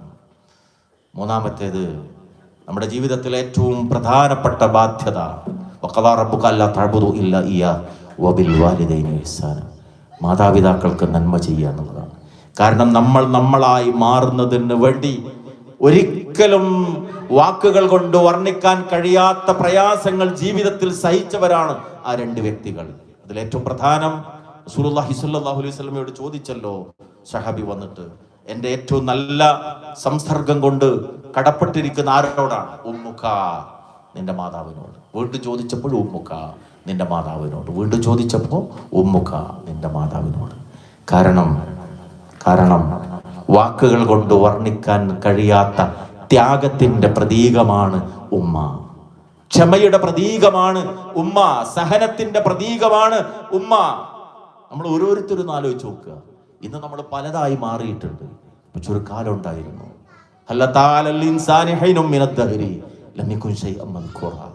പറയപ്പെടാവുന്ന ഒന്നല്ലാത്തൊരു കാലഘട്ടം എൻ്റെ ജീവിതത്തിൽ കഴിഞ്ഞു പോയിട്ടില്ലേ?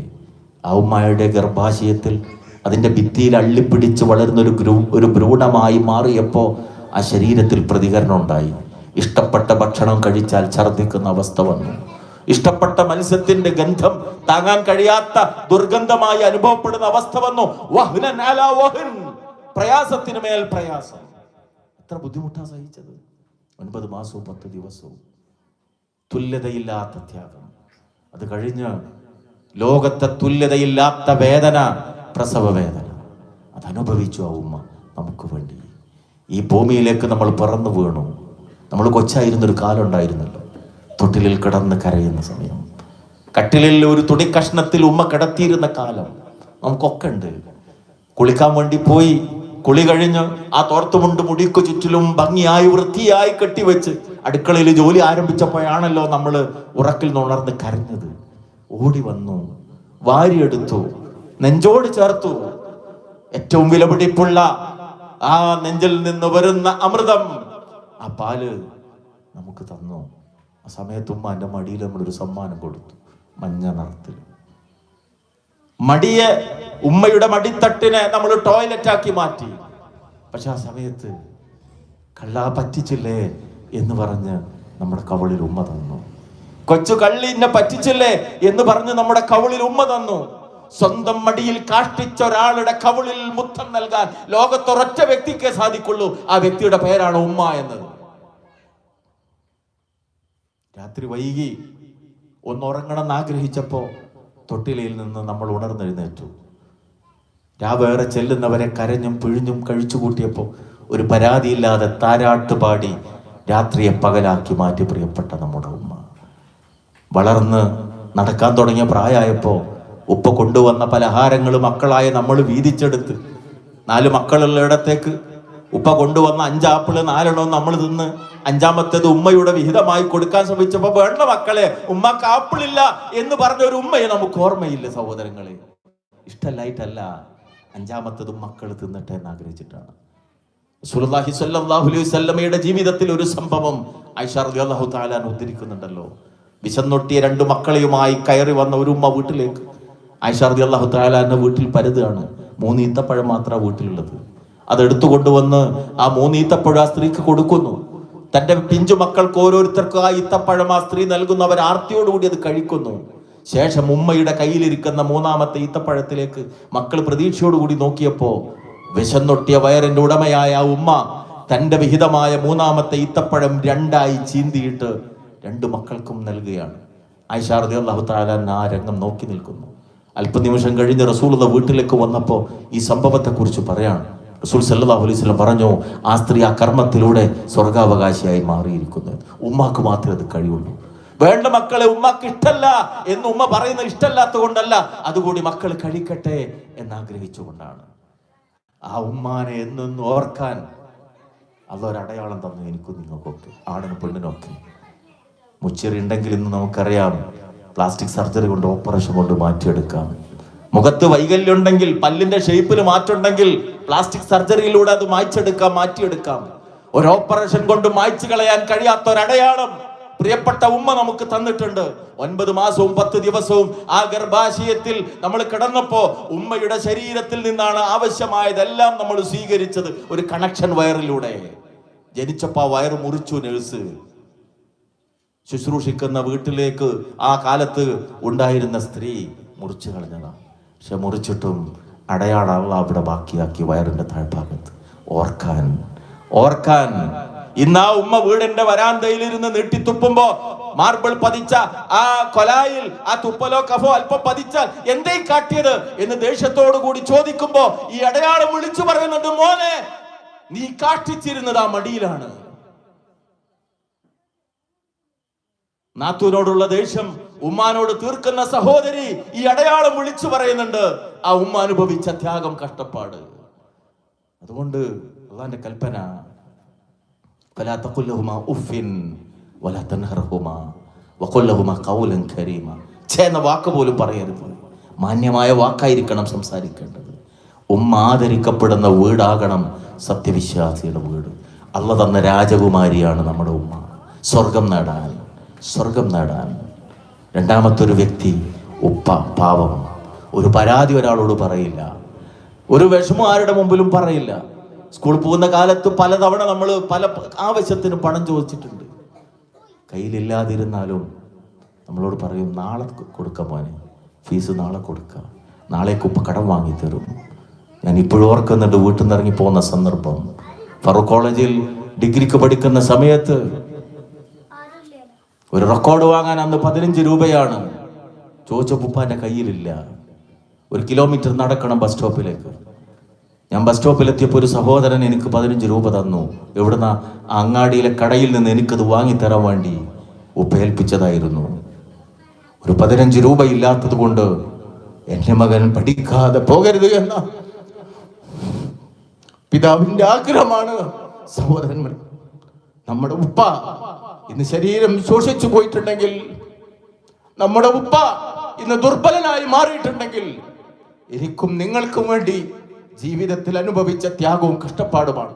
സഹോദരിമാരെ, നിങ്ങൾ ഓരോരുത്തരെയും കെട്ടിച്ചയക്കുമ്പോ ആ മനസ്സ് നെരിപ്പോടായി മാറിയിട്ടുണ്ടാകും.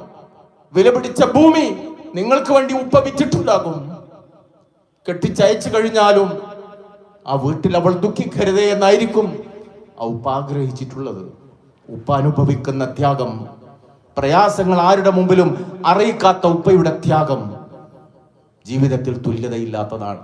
അതുകൊണ്ട് ഈ 2 വ്യക്തികൾ ചീത്ത വിളിക്കപ്പെടുന്ന, ആക്ഷേപിക്കപ്പെടുന്ന, അവഗണിക്കപ്പെടുന്ന, കുറ്റം പറയപ്പെടുന്ന ഒരു വീടാണോ നമ്മുടെ വീട്? ഇല്ല. റഹ്മത്തിന്റെ മലക്കുകളുടെ സാന്നിധ്യം ആ വീട്ടിൽ ഉണ്ടാകില്ല. നമ്മൾ എത്ര ചോര നീരാക്കി അധ്വാനിച്ചാലും ജീവിതത്തിൽ അള്ളാഹു നമുക്ക് ബർക്കത്ത് നൽകില്ല. കാരണം അള്ളാഹുവിന്റെ തൃപ്തി മാതാപിതാക്കളുടെ തൃപ്തിയിലാണ്. അള്ളാഹുവിന്റെ കോപം മാതാപിതാക്കളുടെ കോപത്തിലാണ്. എൻ്റെ മോൻ എന്ന് പറയുന്ന ആ ഉമ്മയുടെ സ്നേഹമുണ്ടല്ലോ, എത്ര വളർന്നു വലുതായാലും ഉമ്മക്ക് മോൻ മോനാണ്. ഒരു പനി ബാധിച്ചാൽ അടുത്തു വന്ന് നെറ്റിയിൽ കൈവച്ച് തലോടുന്ന ഉമ്മ, കഞ്ഞി വെക്കാൻ വേണ്ടി ചോറ് പറ്റില്ലല്ലോ പനിയുണ്ടെന്ന് പറഞ്ഞ് ഭാര്യ ചിന്തിക്കുന്നതിന് മുമ്പേ അതിന്റെ പരിഹാരം കാണാൻ ശ്രമിക്കുന്ന ഉമ്മ, മക്കൾ എത്ര വലുതായാലും എൻ്റെ മോൻ എന്ന് പറഞ്ഞ് അഭിമാനത്തോടെ നാട്ടുകാരോട് സംസാരിക്കുന്ന നമ്മുടെ ഉപ്പ. വരുമാനം ഇല്ലാതായിട്ടുണ്ടാകും, എന്നാലും ഇടക്ക് ഒരു 10-500 അക്കീശയിൽ വെച്ച് കൊടുത്താൽ ആ മനസ്സ് സന്തോഷിക്കും.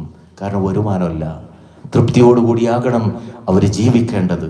അവരുടെ തൃപ്തിയിലാണ് അള്ളാഹുവിന്റെ തൃപ്തിയുള്ളത്.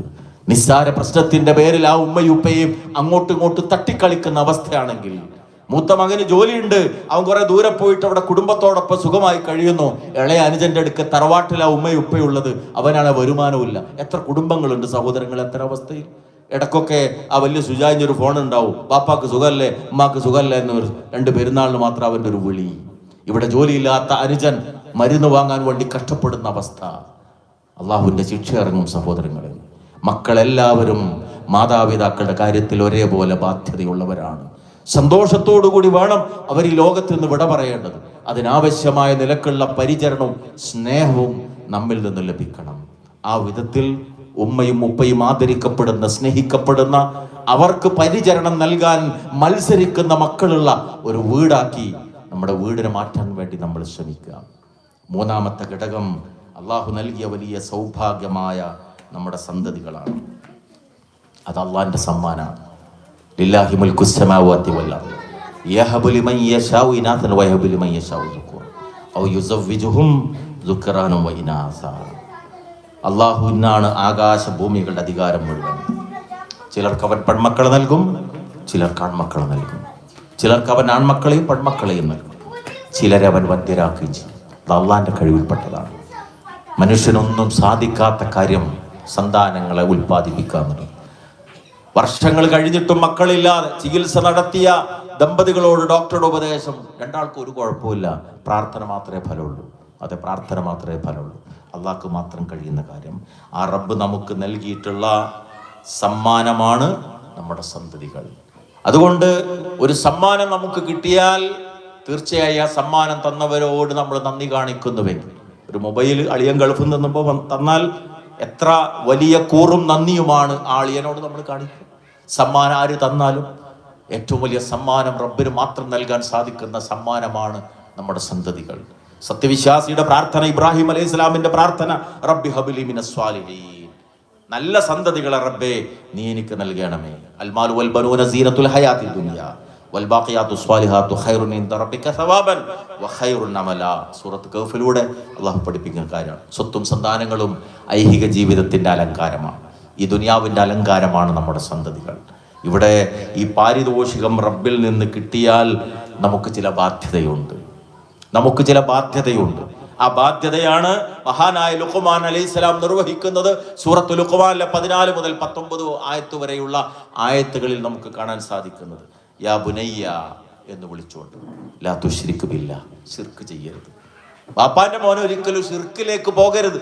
അത് ഉറപ്പുവരുത്തുക എന്ന് നമ്മുടെ വലിയ ബാധ്യതയാണ്. മക്കളുടെ കാര്യത്തിൽ നമ്മൾ ശ്രദ്ധിക്കാറുണ്ടോ? കല്യാണം കഴിക്കുമ്പോൾ സലഫി ആദർശമുള്ള പല മഹല്ലുകളുടെ അവസ്ഥ എന്താ? ഭർത്താവ് സജീവമായിരിക്കും പള്ളിയുടെയും മദ്രസയുടെ ഒക്കെ കാര്യത്തിൽ.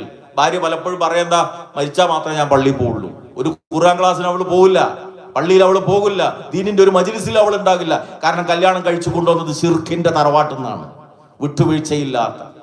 അടുത്ത് അത്തരത്തിലുള്ള മദ്രസ ഉണ്ടെ മക്കൾ അങ്ങോട്ട് പോയിക്കോട്ടെ എന്നായിരിക്കും അവള് പറയാ. ആണത്തമില്ലാത്ത ഭർത്താവ് പലപ്പോഴും അതിന് അനുമതിയും കൊടുക്കും. അവസാനം തൗഹീദുള്ള ബാപ്പാന്റെ മക്കള് ശിർക്കിൽ വളർന്നു വരുന്ന അവസ്ഥ. ഏറ്റവും ശ്രദ്ധിക്കേണ്ടത് തൗഹീദിന്റെ വിഷയം.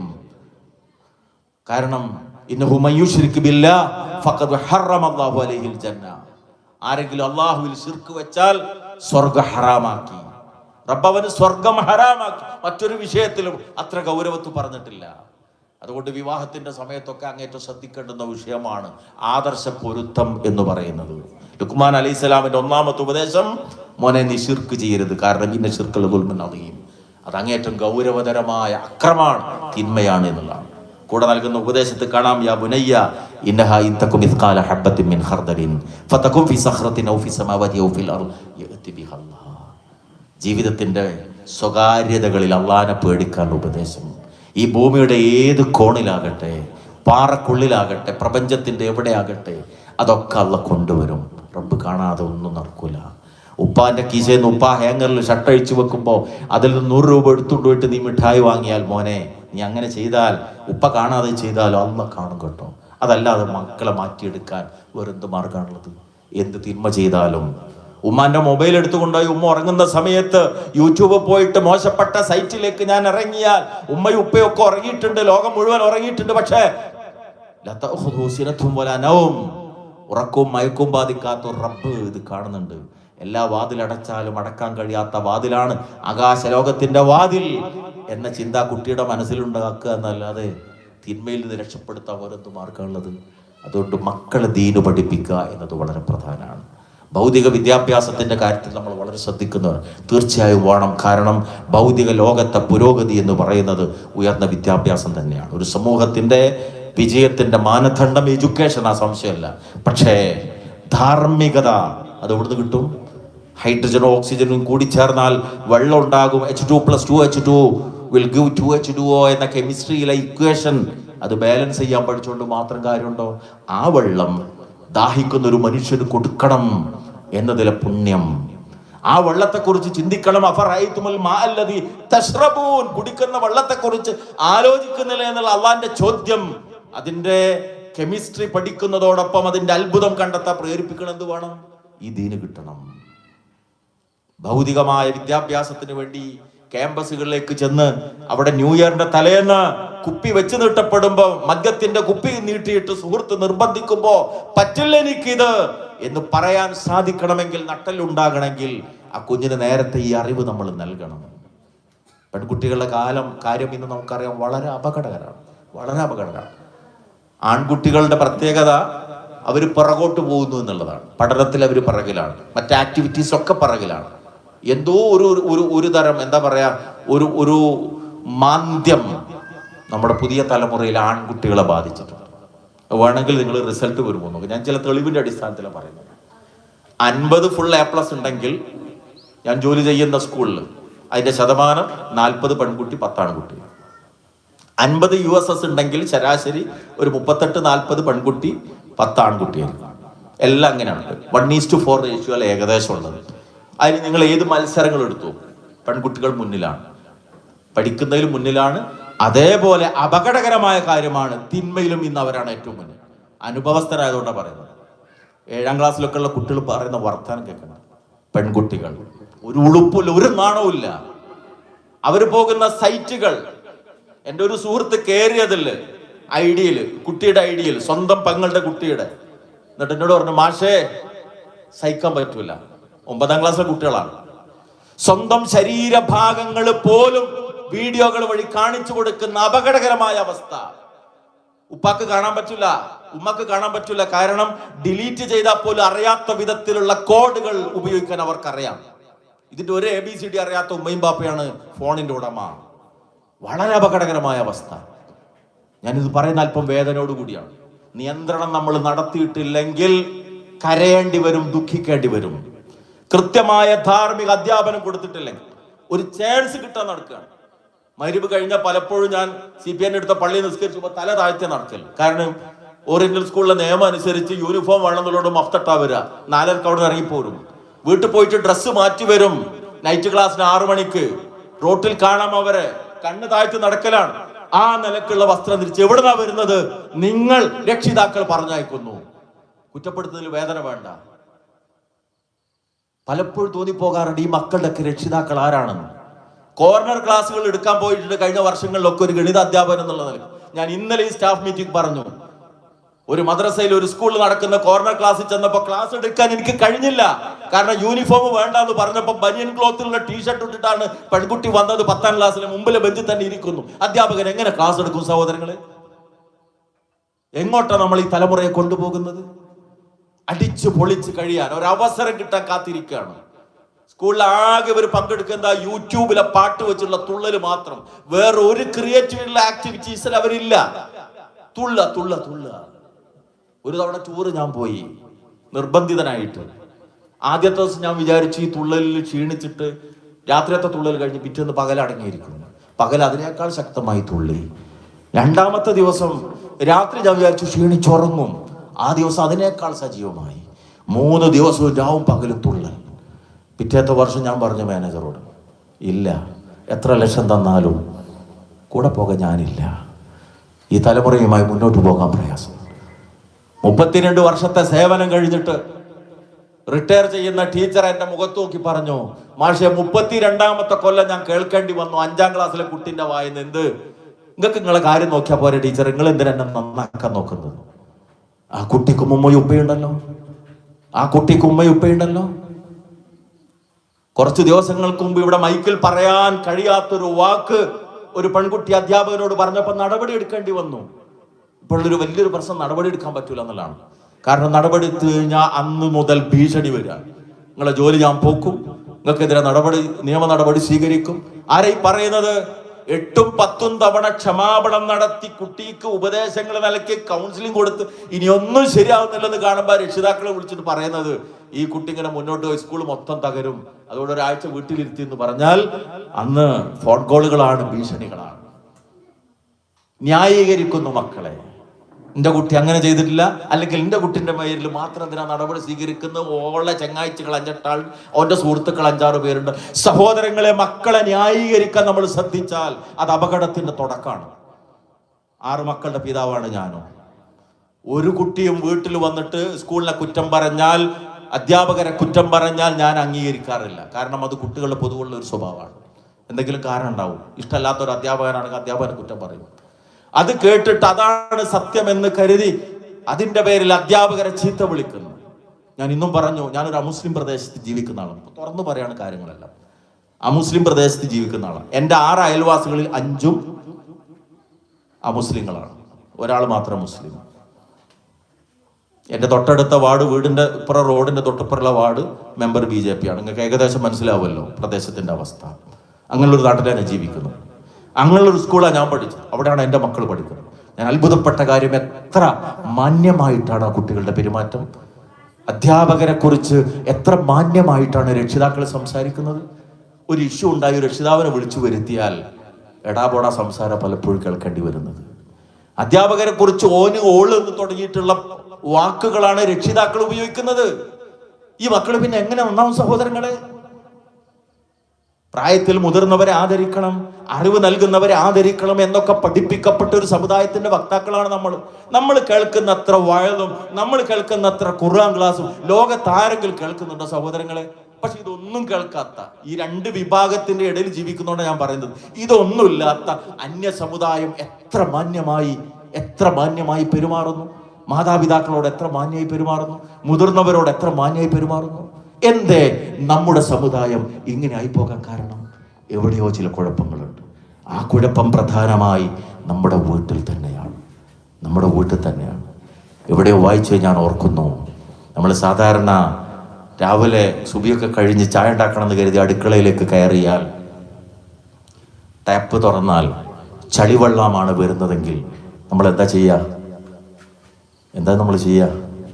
ടെറസിൽ കയറി നോക്കും. ടാപ്പിൽ ചളിവെള്ളം വരാൻ കാരണം ടാങ്കിൽ ഒരു പക്ഷേ പ്രാവോ കാക്കയോ വീണ് ചത്തിട്ടുണ്ടാകും, അല്ലെങ്കിൽ അതിൻ്റെ അടിയിൽ ചളി നിറഞ്ഞിട്ടുണ്ടാകും. ടാപ്പിലെ വെള്ളത്തിന് ദുർഗന്ധമുണ്ടെങ്കിൽ നമ്മൾ ടാങ്കാണ് പരിശോധിക്കുക. ഈ ടാങ്കാണ് രക്ഷിതാവ്, ടാപ്പാണ് കുട്ടി. ടാപ്പിലൂടെ വരുന്നത് മോശമാണെങ്കിൽ ടാങ്കാണ് പരിശോധിക്കപ്പെടേണ്ടത്. എവിടെയോ കുഴപ്പമുണ്ടോ? വളർത്തിക്കൊണ്ടുവന്നിടത്ത്, ധാർമ്മികത ശിക്ഷണം നൽകുന്നിടത്ത്, വാക്കുകൾ ഉപയോഗിക്കുന്നിടത്ത് കുഴപ്പം സംഭവിച്ചിട്ടുണ്ടോ?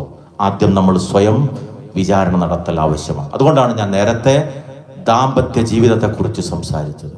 ദമ്പതികൾ നന്നാകുമ്പോൾ, മാതൃകാപരമാകുമ്പോൾ മാത്രമേ നല്ല തലമുറ ഉണ്ടാകുള്ളൂ. ഇസ്മായിൽ അലൈഹിസ്സലാം ആ വിധത്തിലാകാൻ കാരണം ഇബ്രാഹിം എന്ന ഉപ്പയുടെ മകനായിരുന്നു എന്നതുകൊണ്ടാണ്. നമ്മുടെ മക്കൾ ആ വിധത്തിൽ മാറണമെങ്കിൽ നമ്മൾ ഒരുപാട് കാര്യങ്ങളിൽ മാറ്റം വരുത്തൽ ആവശ്യമാണ്. മക്കൾക്ക് സ്നേഹം നൽകണം, ഒരു സംശയമില്ല. സ്നേഹത്തിലൂടെയാകണം അവരെ വളർത്തിക്കൊണ്ടുവരേണ്ടത്. റസൂലുള്ളാഹി സ്വല്ലല്ലാഹു അലൈഹി വസല്ലമയുടെ മുമ്പിലേക്ക് വന്നിട്ട് അള്ളാഹിന്റെ റസൂൽ ഫാത്തിമ ബീവിയെ ചുംബിച്ചത് കണ്ടപ്പോൾ ഒരു അഴറാബി പറയാണ്, എനിക്ക് 10 മക്കളുണ്ടായിട്ട് ഞാനിതൊരു ഒരാൾ ചുംബിച്ചിട്ട്. റസൂലുള്ള തിരിച്ചെന്താ പറഞ്ഞത്? നിങ്ങളുടെ ഹൃദയത്തിൽ നിന്ന് അള്ളാഹു കാരുണ്യം നീക്കം ചെയ്തിട്ടുണ്ടെങ്കിൽ ഞാൻ എന്ത് ചെയ്യാനാണ്? ചുംബിക്കണം അവരെ, തലോടണം അവരെ, അവർക്ക് വേണ്ടി സമയം നീട്ടി വെക്കണം. ഞാൻ പേരൻസിൻ്റെ മീറ്റിങ്ങിൽ എപ്പോഴും പറയാറുണ്ട്, കൊച്ചു കുട്ടികളെ LKGയിലും അതുപോലെ തന്നെ LP സ്കൂളൊക്കെ പഠിക്കുന്ന കുട്ടികളെ രാവിലെ സ്കൂൾ ബസ്സിന് കയറ്റി വിട്ട് വൈകുന്നേരം സ്കൂൾ വിട്ട് വരുമ്പോൾ ഗേറ്റിൻ്റെ അടുത്തെത്തിയാൽ അവരാദ്യം ചെയ്യുക ഉമ്മ എന്നുള്ളൊരു വിളിയാണ്. ഉമ്മ വിളി കേൾക്കൂല. കുട്ടിക്ക് കൊടുക്കാൻ വേണ്ടി പലഹാരം ഉണ്ടാക്കുന്ന തിരക്കിലായിരിക്കും, ചായ ഉണ്ടാക്കുന്ന തിരക്കിലായിരിക്കും. കുട്ടി വീട്ടിലേക്ക് കയറി വന്ന് അകത്തേക്ക് കയറിയ വീണ്ടും ഒരു വിളി ഉമ്മ. അപ്പോഴും ഉമ്മ മിണ്ടൂല. പിന്നെ അടുക്കള വാതിലിൻ്റെ അടുത്തിലേക്ക് ഒന്നുകൂടി ഉറക്കെ വിളിക്കും ഉമ്മ. അപ്പോഴാണ് ഒരട്ടഹാസം അടുക്കളയിൽ നിന്ന് കേൾക്കുക, എന്താ കുട്ടി കിടന്ന് ചീർന്ന്, ഞാൻ വിടല്ലേ? എന്തിനാ കുട്ടി ഉമ്മ എന്ന് വിളിച്ചത്? ഗേറ്റ് കടന്നു വന്ന് വീട്ടിലേക്ക് കയറുമ്പോൾ ആ കയ്യിലുള്ള ബാഗ് നമ്മൾ വാങ്ങി വെക്കാൻ വേണ്ടിയാണ്, ആ വസ്ത്രം നമ്മൾ അഴിച്ചു വെക്കാൻ വേണ്ടിയാണ്, ആ കവളിൽ ഒരു മുത്തം നമ്മിൽ നിന്ന് കിട്ടാൻ വേണ്ടിയാണ് പ്രിയപ്പെട്ട ഉമ്മയെ കുട്ടി വിളിച്ചത്. അപ്പം അവൾക്ക് വേണ്ടത്, അവന് വേണ്ടത് പലഹാരങ്ങളോ ചായയോ ഒന്നുമല്ല, നമ്മിൽ നിന്നുള്ള സ്നേഹമാണ്. മക്കൾ സ്നേഹം തേടുന്നവരാണ്. അതുകൊണ്ട് ചുംബനങ്ങളിലൂടെ, തലോടലുകൾ, പ്രായം എത്ര മുതിരട്ടെ, അത് നൽകുന്നതിൽ ഒരു പിശുക്കും കാണിക്കാൻ പാടില്ല എന്നുള്ളതാണ് റസൂലുള്ളാഹി സ്വല്ലല്ലാഹു അലൈഹി വസല്ലം പഠിപ്പിച്ചെന്നത്. ടച്ചിങ്ങിന് വലിയ പ്രാധാന്യമുണ്ട്. സ്പർശനം. റസൂലുള്ളാഹി സ്വല്ലല്ലാഹു അലൈഹി വസല്ലം വഫാത്തിന്റെ 4 ദിവസം മുമ്പ് ഫാത്തിമ റളിയല്ലാഹു തആല സമീപത്ത് വിളിച്ച് ചേർത്ത് പിടിച്ചിട്ടാണ് ഒരുപാട് ഉപദേശം നൽകിയത്. യാ ഫാത്തിമ, നേരത്തെ പറഞ്ഞല്ലോ ഇവിടെ, അൻകിദി നഫ്സകി മിനന്നാർ. ആ സ്പർശനത്തിന്, ആ ചേർത്ത് പിടിക്കലിന് വലിയ പ്രാധാന്യമുണ്ട്. ടച്ചിങ്ങിലൂടെ കൈമാറ്റം ചെയ്യപ്പെടുന്നത് കേവലമായ സ്പർശനം മാത്രമല്ല, സ്നേഹം കൂടിയാണ്. അതുകൊണ്ടാണ് ഒരു കുഞ്ഞ് ഏറ്റവും കൂടുതൽ സന്തോഷിക്കുന്ന നിമിഷം ഏതാണ്? മാതാവിൻ്റെ മുലപ്പാൽ കുടിക്കുന്ന സന്ദർഭമാണ്. പാല് മാത്രമല്ല ഇപ്പോൾ കിട്ടുന്നത്, ഉമ്മയും കുഞ്ഞും തമ്മിലുള്ള സമ്പർക്കത്തിലൂടെയുള്ള സ്നേഹത്തിൻ്റെ കൈമാറ്റം കൊണ്ടാണ്. ഇസ്ലാമിൻ്റെ കൽപ്പനയാണല്ലോ 2 പൂർണ്ണമായ വർഷക്കാലം ഹൗലൈൻ കാമിലൈൻ അവർക്ക് മുലയൂട്ടൽ നൽകണമെന്ന്. കാരണം ഒരു കുപ്പിപ്പാലിനും അതിന് പകരം നിൽക്കാൻ കഴിയില്ല എന്നുള്ളതാണ്. സ്പർശനം അത് വളരെ പ്രധാനമാണ് കുടുംബജീവിതത്തിൽ. ചേർത്ത് പിടിക്കുക, ഉപദേശിക്കുക. ഉമ്മാൻ്റെ കുട്ടി ഇങ്ങനെ ചെയ്തല്ലോ എന്ന് പറയുമ്പോൾ ആ കണ്ണ് നിറഞ്ഞുകൊണ്ട് കുട്ടി ചെയ്ത ആ തെറ്റിനെ നമ്മൾ എതിർക്കുമ്പോൾ അവിടെ മാറ്റം ഉണ്ടാകും. സ്നേഹം കൊണ്ട് തിരുത്താൻ കഴിയും. ബാപ്പാന്റെ കുട്ടി ഒരിക്കലും ഇങ്ങനെ ചെയ്യുമെന്ന് പ്രതീക്ഷിച്ചില്ല എന്ന് പറഞ്ഞാൽ, ആ കണ്ണ് നിറഞ്ഞാൽ ഏത് വടിയേക്കാളും അടിയേക്കാളും കുട്ടിയിൽ അത് മാറ്റം ഉണ്ടാക്കും. സ്നേഹം കൊണ്ട് തിരുത്തുക, ചേർത്ത് പിടിക്കുക. ലുഖ്മാൻ അലൈഹിസ്സലാം കാണിച്ച പോലെ ജീവിതത്തിൽ ആവശ്യമുള്ള ഗൈഡൻസ്, ഉപദേശം നമ്മളിൽ നിന്ന് കിട്ടണത്.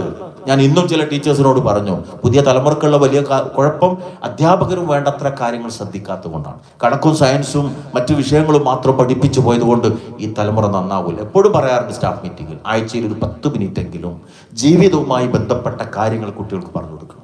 ഇളം മനസ്സുകളാണ്, അവർക്കത് ലഭിക്കാതെ പോകുന്നു എന്നതുകൊണ്ടാണ് വഴിതെറ്റിപ്പോകാൻ കാരണം. കുട്ടികളെ കുറ്റപ്പെടുത്തിയോണ്ട് കാര്യമില്ല. അതുകൊണ്ട് സന്തോഷത്തിൻ്റെ നിമിഷത്തിൽ യാത്ര പോകുമ്പോൾ, തീന്മേശയിൽ ഭക്ഷണമൊക്കെ കഴിഞ്ഞ് ഇങ്ങനെ കുറച്ചു നേരം ഇരിക്കല്ലോ, ആ നേരത്തൊക്കെ നന്മയുടെ ഉപദേശങ്ങൾ പരസ്പരം നടത്തിക്കൊണ്ടേയിരിക്കുക. അതുപോലെ തന്നെ കുടുംബവുമായി ബന്ധപ്പെട്ടുകൊണ്ട് ഒരുപാട് കാര്യങ്ങൾ. സമയം വളരെ വൈകി. നമ്മുടെ വീട് സന്തോഷകരാകാൻ എല്ലാ ഘടകങ്ങളും ശ്രദ്ധിക്കൽ ആവശ്യമാണ്. നമ്മുടെ വീട്ടിലുണ്ട് പണ്ടത്തെ റഷ്യ അമേരിക്ക എന്ന് പറയുന്ന പോലെ നാത്തൂൻ എന്ന് പറയുന്ന ശത്രുക്കളായ രണ്ട് വിഭാഗം. എപ്പോഴാണ് നല്ലത് പറയാ? മരിച്ചു കഴിഞ്ഞാൽ. താത്ത ഉണ്ടായിരുന്ന കാലത്ത് അങ്ങനെയായിരുന്നു ഇങ്ങനെയായിരുന്നു ഒക്കെ പറയും. ആയുസ്സും ആരോഗ്യവും ഉണ്ടായിരുന്ന കാലത്തോ നാത്തൂൻ വരുന്നു എന്ന് കണ്ടാൽ മറ്റേ നാത്തൂൻ നേരത്തെ സ്കൂളിൽ പോയി കുട്ടികളെ കൂട്ടി നാട്ടിലേക്ക് രക്ഷപ്പെടുകയും ചെയ്യുന്നൊരവസ്ഥ, ശത്രുക്കളായി കഴിയുന്നൊരവസ്ഥ സഹോദരിമാര്. അതിനു പകരം നമ്മളൊന്ന് ആലോചിച്ച് നോക്കുക, പിന്നെ നാത്തൂൻ വരുന്നുണ്ട് നാളെ എന്ന് പറഞ്ഞ് ഭർത്താവിനെ അതിനു വേണ്ടി ഒന്ന് പറഞ്ഞ് റെഡിയാക്കി സന്തോഷത്തോടു കൂടി അവർ സ്വീകരിച്ച ശേഷം ആ നാത്തു വന്ന് ജോലിയിലൊക്കെ സഹായിക്കുമ്പോൾ താത്ത അവിടെ ഇരിക്കും, നിങ്ങൾക്ക് ഇവിടെ വരുമ്പോൾ റെസ്റ്റ് കിട്ടുള്ളൂ എന്നൊക്കെ പറഞ്ഞ് അവരെ ആദരിച്ച് അവിടെ ഇരിക്കുമ്പോൾ തിരിച്ചാ വന്നിരിക്കുന്ന നാത്തു വേണ്ടടിയുള്ള ഭക്ഷണം നമ്മൾ ഒന്നിച്ചുണ്ടാക്കുക, അതല്ലൊരു രസം എന്ന് പറഞ്ഞ് ഒന്നിച്ച് ഭക്ഷണമൊക്കെ ഉണ്ടാക്കി കഴിയുമ്പോൾ ആ വീട്ടിൽ എത്ര സന്തോഷം ഉണ്ടാകും. നേരെ മറിച്ച് നിസ്സാര പ്രശ്നത്തിൻ്റെ പേര് കുത്തുവാക്ക് അങ്ങോട്ടും ഇങ്ങോട്ടൊക്കെ പറഞ്ഞിട്ട് മരണശേഷം മാത്രം അല്ലാഹു മഗ്ഫിർലഹു എന്ന് പറഞ്ഞ് നമ്മൾ പ്രാർത്ഥിച്ചിട്ട് എന്ത് പ്രയോജനമാണ് സഹോദരൻ ഉണ്ടാവുക? ജീവിച്ചിരിക്കുന്ന കാലത്ത് വിട്ടുവീഴ്ച ചെയ്യാൻ, മാപ്പാക്കാൻ, പരസ്പരം സഹിക്കാൻ, ക്ഷമിക്കാൻ, സ്നേഹിക്കാൻ നമ്മൾ സന്നദ്ധായി തീരുക.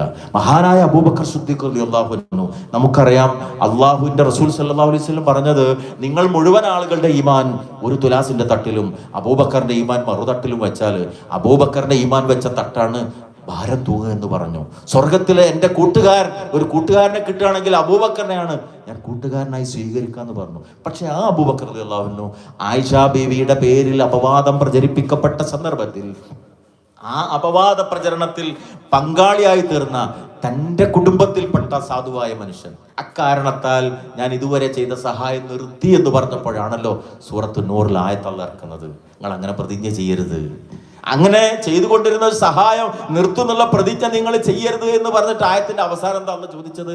അലാ തുഹിബ്ബൂന യഗ്ഫിറുല്ലാഹു, അല്ലാഹ് നിങ്ങൾക്ക് പുറത്തു തരാൻ നിങ്ങൾ ഇഷ്ടപ്പെടുന്നില്ലേ എന്നാണ്. അല്ലാഹ് പുറത്തു തരാൻ നിങ്ങൾ ഇഷ്ടപ്പെടുന്നില്ലേ എങ്കിൽ നിങ്ങൾക്ക് എന്തുകൊണ്ട് പുറത്തുടാ? നമ്മൾ എന്താ സാധാരണ പറയാറുള്ളത്? ഞാൻ മറക്കൂല അവരെന്നോട് ചെയ്തത്, ഓളിനോട് പറഞ്ഞ വാക്ക് ഞാൻ മറക്കൂല എന്നാ പറയാ. എന്നിട്ട് ഇതേ നമ്മൾ നിസ്കാര ശേഷവും റമദാനിലൊക്കെ അള്ളാഹുവിനോട് അല്ലാഹുമ്മ ഗ്ഫിർലി, പൊറുക്കണേ റബ്ബേ, മാപ്പാക്കണേ റബ്ബേ. അല്ലാഹ് ചോദിക്കുന്നത്, അല്ലാഹ് നിങ്ങളോട് പൊറുക്കണമെന്ന് ആഗ്രഹിക്കുന്നെങ്കിൽ നിങ്ങൾക്ക് എന്തുകൊണ്ട് പുറത്തുവിടുന്നതാണ്? സ്വന്തം അളിയനോട് പണങ്ങി നിൽക്കുകയാണ്, സ്വന്തം ആങ്ങളെയായിട്ട് പണക്കത്തില. ബാപ്പ മരിച്ച് സ്വത്ത് വീതിച്ചപ്പോൾ ഒന്നും രണ്ടും പറഞ്ഞ് തെറ്റിപ്പിരിഞ്ഞതാ ജ്യേഷ്ഠനും അനുജനും ആങ്ങളെയും പങ്ങളെയൊക്കെ. അതേ നമ്മൾ അള്ളാഹിനോട് പൊറുക്കാൻ വേണ്ടി പറയുമ്പോൾ അള്ളാഹു എങ്ങനെ സ്വീകരിക്കും സഹോദരങ്ങളെ? അതുകൊണ്ട് മാപ്പാക്കുക, ക്ഷമിക്കുക, ഹൃദയ വിശാലത കാണിക്കുക.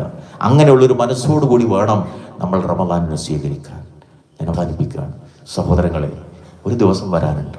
ഇന്നിങ്ങോട്ട് നിങ്ങൾ വന്നത് ക്ഷണിച്ചിട്ടാണ്. ഇന്ന് നിങ്ങൾ ഈ വീട്ടിലേക്ക് വന്ന് ക്ഷണിച്ചിട്ടാണ്. നിങ്ങളുടെ വീട്ടിലേക്ക് ആരും വരിക നിങ്ങൾ ക്ഷണിച്ചാൽ മാത്രമാണ്. പക്ഷേ ക്ഷണിക്കാതെ എൻ്റെയും നിങ്ങളുടെയും വീട്ടിലേക്ക് ആളുകൾ വരുന്നത് ഒരൊറ്റ ദിവസം മാത്രമാണ്. ഞാനും നിങ്ങൾ ഈ വീട്ടിൽ നിന്ന് വിട പറയുന്ന ദിവസം. നമ്മുടെ വീട്ടിൽ നിന്ന് നമ്മൾ വിട പറയുന്ന ദിവസം ക്ഷണിക്കാതെ അറിഞ്ഞ ആളുകൾ വരും. എല്ലാ ദിവസവും നമ്മുടെ വസ്ത്രം നമ്മളാണ് ധരിക്കുന്നതെങ്കിൽ മറ്റുള്ളവർ നമ്മുടെ വസ്ത്രം ധരിപ്പിക്കുന്നത് ഒരൊറ്റ ദിവസമാണ്, നമ്മൾ വിട പറയുന്ന ദിവസം. എല്ലാ യാത്രയിലും എടി വാ എന്ന് പറഞ്ഞ് ഭാര്യ ചിലപ്പോൾ കൂടെ കൂട്ടും, മക്കളെ കൂട്ടും. ഒരാളെയും നമ്മൾ കൂടെ കൂട്ടാത്ത യാത്ര, അതാണ് അന്ത്യയാത്ര. തീർച്ചയായും പള്ളിയുടെ ആ ചെരുവിൽ ആ ഓരത്ത് വെച്ചിരിക്കുന്ന മയ്യത്ത് കട്ടിൽ എൻ്റെ നിങ്ങളുടെ ഒക്കെ വീട്ടിൽ വരും, ഒരു സംശയ കാര്യത്തിലില്ല. നമ്മുടെ ബന്ധുക്കളും കുടുംബക്കാരും മക്കളും ഒക്കെ നമ്മുടെ മയ്യത്ത് ചുമലിലേറ്റ് നടക്കുന്ന ഒരു ദിവസമുണ്ട്. ആ മയ്യത്ത് നമ്മുടെ വീട്ടിൽ ഒരു പലകയുടെ മുകളിൽ കിടത്തി വെള്ള തുണി വിരിച്ച് ആളുകൾ ഇങ്ങനെ വന്ന് കണ്ട് ഇറങ്ങിപ്പോയി. മുറ്റത്തെ മാവിൻ്റെ ചുവട്ടിലും പേരമരത്തിൻ്റെ ചുവട്ടിലും അതുപോലെ ശവോക്കുമരത്തിൻ്റെ ചുവട്ടിലൊക്കെ നിന്നിട്ട് 3-4 ആളുകൾ കൂടി നിന്നിട്ട് പറയുന്നൊരു വാക്കുണ്ട്. ആ വാക്കാണ് നമ്മൾ. ഒരു മയ്യത്ത് കൊണ്ടുപോകുമ്പോൾ മയ്യത്തിൻ്റെ നന്മ ആളുകൾ പറഞ്ഞപ്പോൾ റസൂൽ പറഞ്ഞു സ്ഥിരപ്പെട്ടു. മറ്റൊരു മയ്യത്ത് കൊണ്ടുപോകുമ്പോൾ മയ്യത്തിന്റെ തിന്മകൾ ദോഷങ്ങൾ ആളുകൾ പറഞ്ഞപ്പോൾ റസൂൽ പറഞ്ഞു സ്ഥിരപ്പെട്ടു. അഥവാ നമ്മൾ മരിച്ച ദിവസം ആളുകൾ നമ്മളെക്കുറിച്ച് എന്താണോ പറയുന്നത് അതാണ് ഉണ്ടാവുക എന്ന്. നമ്മൾ മരിച്ച ദിവസം ആളുകൾ എന്താ പറയുക? നല്ലൊരു മനുഷ്യനായിരുന്നു, 5 നേരം പള്ളിയിലുണ്ടായിരുന്നു, നല്ലൊരു താത്തയായിരുന്നു, നാട്ടിൽ ആരും മരിച്ചാലും മയ്യത്ത് ഒളിപ്പിച്ചിരുന്ന ആ താത്തയായിരുന്നു, മരുമക്കൾ സ്വന്തം മക്കളെ പോലെയായിരുന്നു, മൂപ്പരെ പോലെ ഒരു മനുഷ്യൻ ഈ നാട്ടിൽ നിന്ന് പോയത് ഒരു വിളക്കണഞ്ഞ പോയ ഈ നന്മകളാണോ പറയുന്നത്? അതല്ല. ഞാൻ ഗൾഫിലായിരുന്നപ്പോൾ എൻ്റെ ഭാര്യയെക്കുറിച്ച് അപവാദം പറഞ്ഞത് മൂപ്പരായിരുന്നു. ബസ് സ്റ്റോപ്പിൽ ഇരുന്നിട്ട് എൻ്റെ മകൾക്ക് വന്ന കല്യാണം ഒക്കെ മുടക്കിയത് മൂപ്പരായിരുന്നു. എഗ്രിമെന്റ് എഴുതിയിട്ട് വാടകയ്ക്ക് കൊടുത്തിട്ട് രണ്ടാമത്തെ വർഷം പുതുക്കണം എന്ന് പറഞ്ഞിട്ട് 10 കൊല്ലം കഴിഞ്ഞിട്ട് വാടക തരാതെ എന്നെ പറ്റിച്ചത് ആ മനുഷ്യനായിരുന്നു. കടം വാങ്ങിക്കൊടുത്ത 10,000 റുപ്യ ഇന്ന് വരെ എനിക്ക് തിരിച്ചു തന്നിട്ടില്ല. ഈ ഓർമ്മകളാണോ, ഈ വർത്തമാനാണോ നമ്മൾ മരിക്കുന്ന ദിവസം പറയുന്നത്? സ്ഥിരപ്പെട്ടു, രക്ഷല്ല സഹോദരങ്ങളെ. അതുകൊണ്ട് അവസാനം നന്നാവുക എന്നത് വളരെ പ്രധാനമാണ്, വളരെ പ്രധാനമാണ്. ഞാനും നിങ്ങളും വിട പറയുന്ന ഈ ദിവസം ആകാശഭൂമികൾ കരയുന്ന ഒരു ദിവസമാക്കി നമുക്ക് മാറ്റാൻ സാധിക്കും. വിശുദ്ധ ഖുർആനിൽ സൂറത്ത് ദുഖാനിൽ 29-ാമത്തെ ഒരായത്തുണ്ട്. ഫിർഔൻ അള്ളാഹിന്റെ ശിക്ഷയ്ക്ക് വിധേയമായി വെള്ളത്തിൽ മുങ്ങി മരിച്ച സംഭവം അള്ളാഹ് പറയാണ്. എന്നിട്ട് പറഞ്ഞു,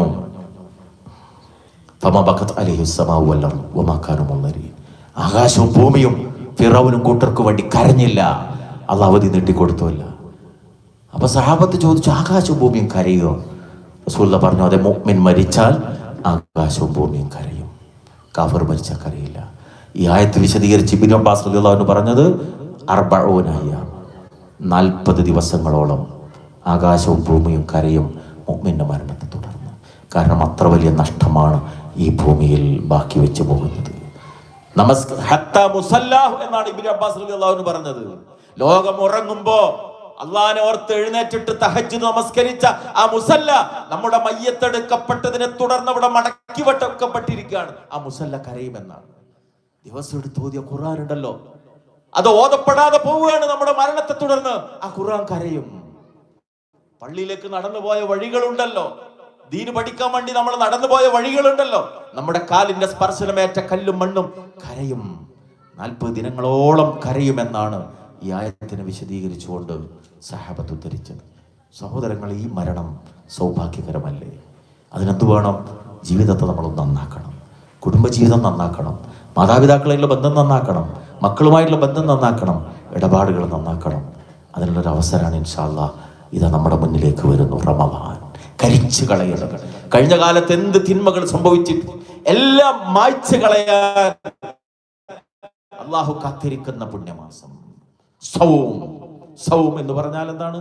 ആ വാക്കിന്റെ തന്നെ വിവക്ഷ പിടിച്ചു വെക്കുക എന്നുള്ളതാണ്. പിടിച്ചു വെക്കലാണ്. തിന്മയിൽ നിന്ന് മനസ്സിനെ, ശരീരത്തെ പിടിച്ചു വെക്കുക, കണ്ണിനെ പിടിച്ചു വെക്കുക, കാതിനെ പിടിച്ചു വെക്കുക, നാവിനെ പിടിച്ചു വെക്കുക, പഞ്ചേന്ദ്രിയങ്ങളെ പിടിച്ചു വെക്കുക സ്വർഗത്തിന് വേണ്ടി.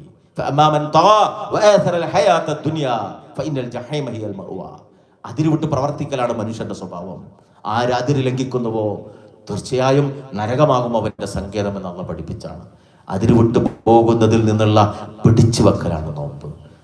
ഏത് കാര്യവും പഠിച്ചു ചെയ്യണമെന്നാണ് ഇസ്ലാമിന്റെ കൽപ്പന. നമസ്കാരത്തെ കുറിച്ച് പറഞ്ഞു, സല്ലു കമാ റഅയ്തുമൂനി ഉസല്ലി, ഞാൻ എങ്ങനെയാണോ നിസ്കരിക്കുന്നത് അതുപോലെ നിങ്ങൾ നിസ്കരിക്കണം. ഹജ്ജിനെ കുറിച്ച് പറഞ്ഞു ഖുദു അന്നി മനാസിക്കും, ആരാധന കർമ്മ എന്നിൽ നിന്ന് സ്വീകരിക്കണം. നോമ്പ് അങ്ങനെ തന്നെ പഠിച്ചു ചെയ്യണം. നോമ്പിന്റെ എല്ലാ വിധിവിലക്കുകളും, നോമ്പിൽ ശ്രദ്ധിക്കേണ്ടുന്ന കാര്യങ്ങളൊക്കെ പഠിച്ചുകൊണ്ട് ആ ഇബാദത്ത് നിർവഹിക്കാൻ വേണ്ടി നമ്മൾ ശ്രമിക്കുക. സ്വീകരിക്കപ്പെടുന്ന ഒരു നോമ്പ്. റസൂലുള്ളാഹി പറഞ്ഞല്ലോ 3 കാര്യങ്ങൾ. മിമ്പറിൽ കയറി ആമീൻ ചൊല്ലിയ സംഭവം നമ്മൾ എല്ലാ റമളാനിലും കേൾക്കാറുള്ളതാണ്. ജിബ്രീൽ അലൈഹിസ്സലാമിന്റെ ദുആക്കാണ് മിമ്പറിലേക്ക് കയറുമ്പോൾ റസൂലുള്ളാഹി സ്വല്ലല്ലാഹു അലൈഹി വസല്ലം ആമീൻ പറഞ്ഞത്. ഒന്നാമത്തെ ദുആ എന്താണ്? എൻ്റെ പേര് കേൾക്കുമ്പോൾ സ്വലാത്ത് ചൊല്ലാത്ത മനുഷ്യന് അള്ളാഹുവിൻ്റെ കാരുണ്യം നഷ്ടപ്പെടട്ടെ എന്നാണ്. റസൂലിൻ്റെ പേരിലെ സ്വലാത്തിൻ്റെ മഹത്വം. ജിബ്രീലിന്റെ ആ ദുആക്കാണ് റസൂൽ ആമീൻ പറഞ്ഞത്. 2, വൃദ്ധരായ മാതാപിതാക്കളെ ലഭിച്ചിട്ട് നേരത്തെ പറഞ്ഞ വിഷയം, അതുവഴി സ്വർഗം നേടാൻ ശ്രമിക്കാത്തവൻ അള്ളാഹുവിൻ്റെ കാരുണ്യം അവൻ നഷ്ടപ്പെടട്ടെ എന്നാണ് ജിബ്രീൽ അലൈഹിസ്സലാം ദുആ ചെയ്തത്. അതിനാണ് റസൂൽ ആമീൻ പറഞ്ഞത്. 3, ഒരു റമളാൻ ലഭിച്ചിട്ട് പാപങ്ങളെ മായ്ച്ചു കളയാൻ ശ്രമിക്കാത്തവൻ, അവന് അള്ളാഹുവിൻ്റെ കാരുണ്യം തടയപ്പെടട്ടെ എന്നാണ് ജിബ്രീൽ അലൈഹിസ്സലാമിൻ്റെ ദുആ. അതിനാണ് റസൂൽ ആമീൻ പറഞ്ഞത്. ദുആ നടത്തിയത് മലക്കുകളിൽ ഏറ്റവും ശ്രേഷ്ഠനായ ജിബ്രീൽ അലൈഹിസ്സലാം. ആമീൻ പറഞ്ഞത് മനുഷ്യരിൽ ഏറ്റവും ശ്രേഷ്ഠനായ മുഹമ്മദ് റസൂലുള്ളാഹി സ്വല്ലല്ലാഹു അലൈഹി വസല്ലം. വിഷയത്തിന്റെ ഗൗരവം നമ്മൾ മനസ്സിലാക്കണം. യാന്ത്രികമായി വന്നു പോകാനുള്ളതല്ല റമളാൻ. ഒരു മാറ്റം നമ്മിൽ ഉണ്ടാകണം എല്ലാ അർത്ഥത്തിലും. കൂടുതൽ പഠിക്കാൻ, കൂടുതൽ ഖുർആൻ ഓതാൻ, കൂടുതൽ തഖ്വയോടെ ഈമാനോടെ നോമ്പനുഷ്ഠിക്കാൻ ഈ വരുന്ന റമളാനിനെ നമ്മൾ ഉപയോഗപ്പെടുത്തുക. അങ്ങനെ ജീവിതത്തിലെ സമൂലമായൊരു മാറ്റം, നമ്മുടെ മക്കളെയും ആ രൂപത്തിൽ നമ്മൾ സംസ്കരിച്ചെടുക്കുക. 3 കാര്യങ്ങളാണ് തീർച്ചയായും മരണശേഷം ബാക്കിയാവുക. അള്ളാഹുവിൻ്റെ റസൂൽ സല്ലല്ലാഹു അലൈഹി വസല്ലം പഠിപ്പിച്ചതാണ്. 1, വലദുൻ സ്വാലിഹ്യതൂല, അവന് വേണ്ടി പ്രാർത്ഥിക്കുന്ന നല്ല മക്കൾ. ആ മക്കളെ നല്ലത് പഠിപ്പിച്ചിട്ട് നല്ല രൂപത്തിൽ വളർത്തി കൊണ്ടുവന്നിട്ടുണ്ടെങ്കിൽ തീർച്ചയായും മരണശേഷവും അവർ ഉപകാരപ്പെടും. നമ്മളെല്ലാ വെള്ളിയാഴ്ച ഓതാറുള്ളതാണല്ലോ സൂറത്തു കഹ്ഫ്. അതിൽ ഖിദ്ർ അലൈഹി ഇസ്ലാമുമായിട്ട് ബന്ധപ്പെട്ട സംഭവങ്ങൾ പറയുന്നിടത്ത് അള്ള പഠിപ്പിക്കുന്ന വലിയൊരു പാഠമുണ്ട്. പൊളിഞ്ഞു വീഴാറായ മതില് ഖിദ്ർ അലൈഹി ഇസ്ലാം നേരെയാക്കുകയാണ്. എന്നിട്ട് പറഞ്ഞെന്താ, അത് 2 യതീം കുട്ടികളുടെ സമ്പത്ത് നിധി അതിൻ്റെ അടിയിലുണ്ട് എന്നുള്ളതാണ്. അത് പറഞ്ഞിട്ട് അള്ള പറഞ്ഞൊരു വാക്കുണ്ട് അവിടെ, കാന അബൂഹുമാ സ്വാലിഹ, അവരുടെ ബാപ്പ നല്ല മനുഷ്യനായിരുന്നു. ആ യതീം കുട്ടികളുടെ നിധി അള്ള സംരക്ഷിക്കാൻ കാരണം, അതിനിങ്ങനെ ഏർപ്പാടുണ്ടാക്കാൻ കാരണം ബാപ്പ നല്ല ആളായത് കൊണ്ടാണ്. ബാപ്പ നല്ല ആളായി ജീവിച്ചാൽ മക്കൾ ഒരിക്കലും പ്രയാസപ്പെടുന്ന അവസ്ഥ ഉണ്ടാവില്ല എന്നാണ് ബാപ്പാന്റെ മരണശേഷം. ഹലാല് മാത്രം സമ്പാദിച്ചു, ഹലാല് തിന്നാൻ കൊടുത്തു, ദീന് പഠിപ്പിച്ച് മക്കളെ വളർത്തിക്കൊണ്ടുവന്നാൽ ഒരു അറ്റാക്ക് വന്നിട്ടോ കിഡ്നി ഫെയിലർ ആയിട്ടോ നമ്മളങ്ങ് അടിച്ചാലും ഈ മക്കള് വഴിയാധാരമാകില്ല എന്നത് സൂറത്തു കഹ്ഫിലൂടെ അള്ള പഠിപ്പിച്ചെന്ന കാര്യമാണ്. അതുകൊണ്ട് ജീവിക്കുന്ന കാലത്ത് നന്നായി ജീവിച്ച് മക്കൾക്ക് നന്മ നൽകി ഹലാല് തിന്നാൻ കൊടുത്ത് ദീൻ അവരെ പഠിപ്പിച്ചുകൊണ്ട് വളർത്തിക്കൊണ്ടുവരിക. ദുനിയാവിലും ആഖിറത്തിലും നമുക്കത് സമ്പാദ്യമായി വരും. അങ്ങനെയുള്ള സമൂലമായൊരു മാറ്റത്തിന് ഈ വരുന്ന ദിനങ്ങളെ ഉപയോഗപ്പെടുത്താൻ വേണ്ടി നമ്മൾ പരിശ്രമിക്കുക. റഹ്മാനായ റബ്ബിനോട് നമ്മൾ പ്രാർത്ഥിക്കുകയും ചെയ്യുക. സമയേറെ വൈകിയിട്ടുണ്ട്, ഞാൻ അവസാനിപ്പിക്കുകയാണ്. അള്ളാഹു ഈ ഇൽമിൻ്റെ മജ്ലിസിൻ്റെ എല്ലാവിധ പ്രതിഫലവും ബർക്കത്തും നൽകി നമ്മെ അനുഗ്രഹിക്കുമാറാകട്ടെ. റഹ്മാനായ നാഥ, നിന്റെ ദീന് മാത്രമാണ് ഞങ്ങൾ സംസാരിച്ചതും ഞങ്ങൾ കേട്ടതും ഞങ്ങൾ ആലോചന നടത്തിയതും. ഇതിൻ്റെ പുണ്യം പൂർണ്ണമായി നീ ഞങ്ങൾക്ക് നൽകി അനുഗ്രഹിക്കണമേ നാഥ. ഒരുപാട് പ്രയാസങ്ങൾ ജീവിതത്തിൽ അനുഭവിക്കുന്ന ഒരുപാട് ആളുകൾ ഞങ്ങളിലുണ്ട്. എല്ലാവരുടെയും എല്ലാ പ്രയാസങ്ങളും നിന്റെ മഹത്തായ കാരുണ്യത്താൽ നീ ദൂരീകരിക്കുകയും സന്തോഷവും സമാധാനമുള്ള ജീവിതം 2 ലോകത്തും നൽകി നീ ഞങ്ങൾ അനുഗ്രഹിക്കുകയും ചെയ്യണമേ റഹ്മാനെ. اللهم اغفر للمؤمنين والمؤمنات والمسلمين والمسلمات الأحياء منهم والأموات إنك مجيب الدعوات يا قاضي الحاجات. اللهم أحينا على الكتاب والسنة وأمتنا مع الإيمان والتوبة. ربنا هب لنا من أزواجنا وذرياتنا قرة أعين واجعلنا للمتقين إماما. رب اغفر لنا ولوالدينا رب ارحمهم كما ربونا صغارا. ربنا تقبل منا إنك أنت السميع العليم وتب علينا إنك أنت التواب الرحيم. ربنا آتنا في الدنيا حسنة وفي الآخرة حسنة وقنا عذاب النار. آمين آمين آمين برحمتك يا أرحم الراحمين. وصلى الله على النبي وعلى آله وصحبه أجمعين والحمد لله رب العالمين.